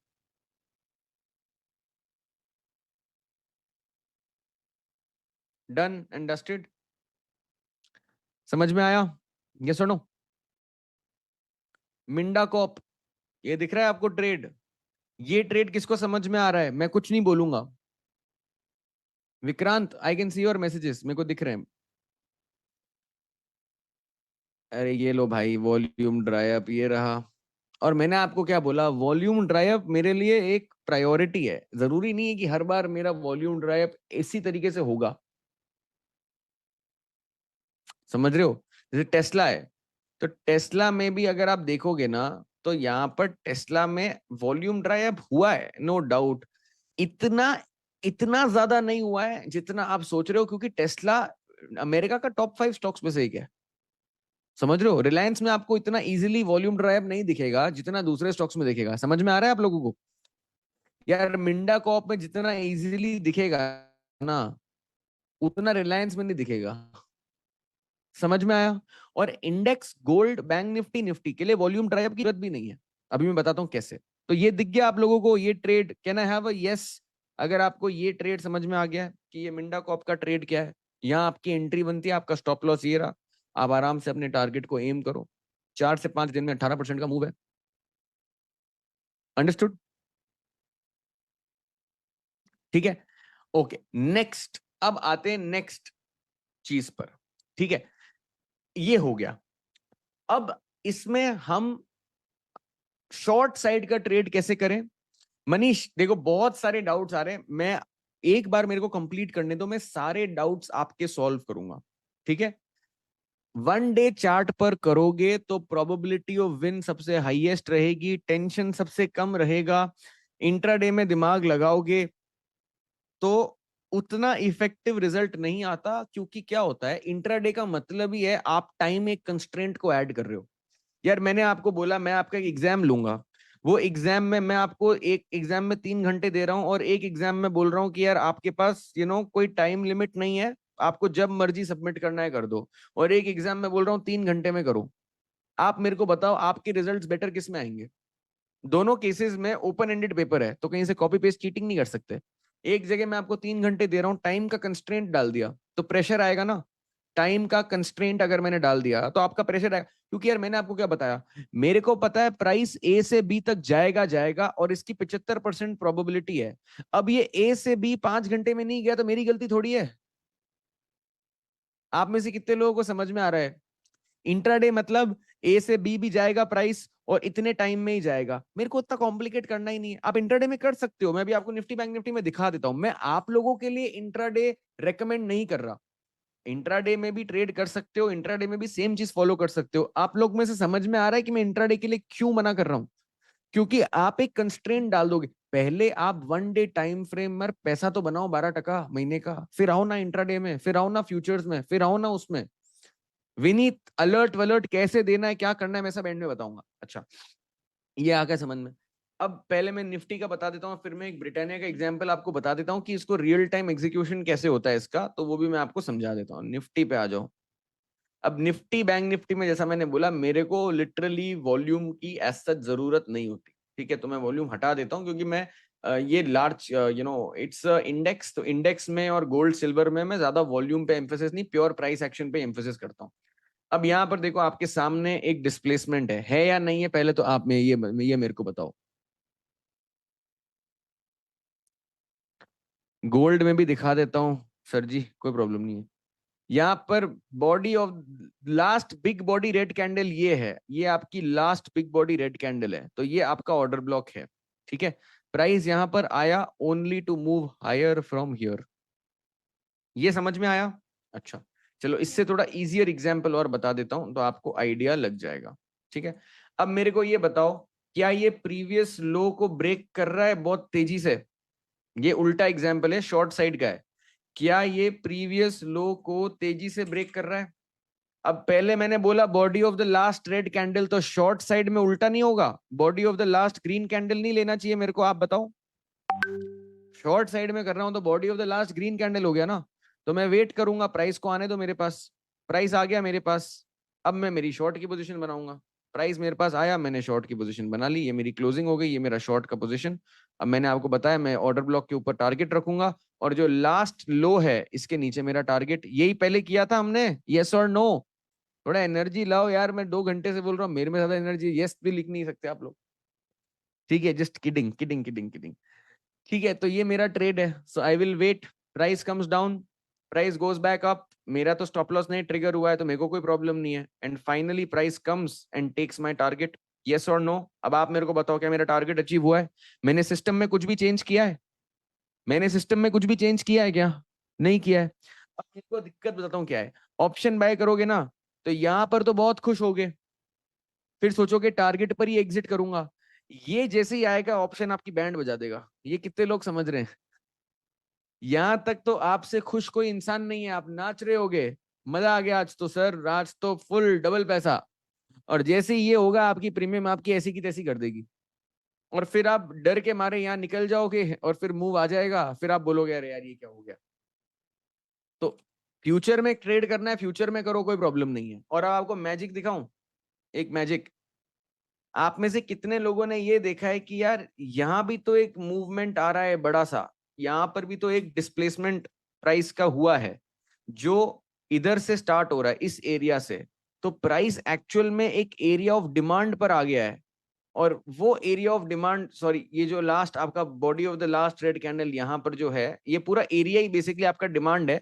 ऑल्दो वहां पे लॉन्ग ट्रेड नहीं बनता है, पर यहाँ पर आप देख सकते हो कैसे इस लो को स्वीप करने के बाद प्राइस यहां से झट करके ऊपर चला गया। ये कितने लोग देख पा रहे हो?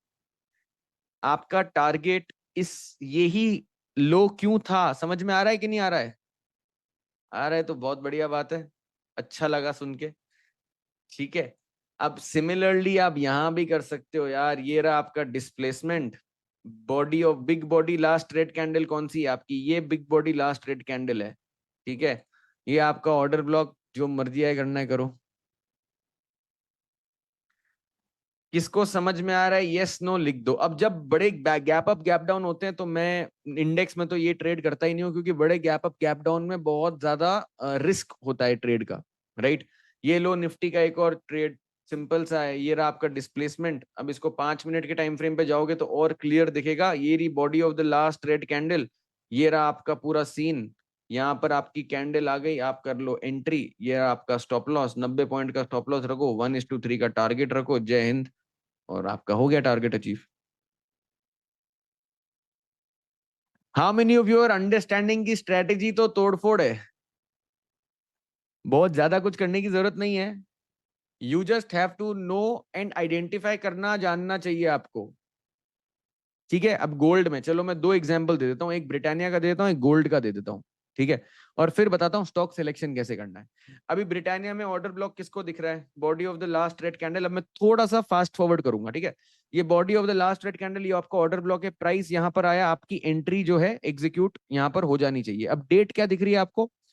22 अप्रैल यहाँ पर डेट दिख रही है। अब इसको एग्जीक्यूट कैसे करते हैं एक एग्जांपल के साथ बता देता हूं।